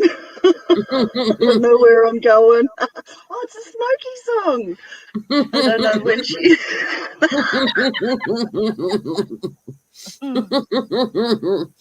Derek says when he I goes guess she's camping. got her reasons, but I just don't want to know. Oh, sorry, I think I've just lost the plot. Oh, God. Telling me that she's leaving. I I don't get care. like that when I get tired. I start laughing at everything and I just go for it. Oh, shit, didn't realise. Well, I'm going to have to cut it short, guys. Say good night. I'm leaving on a jet Well, plane. thank you very much for having Oh, you're us tonight. welcome, Nat. You're welcome. for the first time. Very much appreciate it. I hope Lovely. you all Now enjoyed it. Well, next time I'll get the I've got the EMF and the cat balls, and I'll set her all up, and maybe we could do a session with the dolls, maybe. Yeah, Absolutely. So, yeah. but yeah, I'll Might make sure she's got a proper spot, and I'll set up my laptop so that Yeah. everything's all good. And yeah. Yeah. But Guys, thank you nice very much for words. having us, and I'm we very scratching much and it's appreciate saying it. scratch. Lovely having you and Lucy. Yes. Thank you so much. We do. I very much appreciate it. Thank you. You are And so thank you, everybody welcome. else in the chat. All right. All right, everybody. Thank you. Good night. Okay. Satan. Good night. I've got no idea how to turn this I'll off. do it for you. All right. Good night. Everyone. Good night. Good night, guys.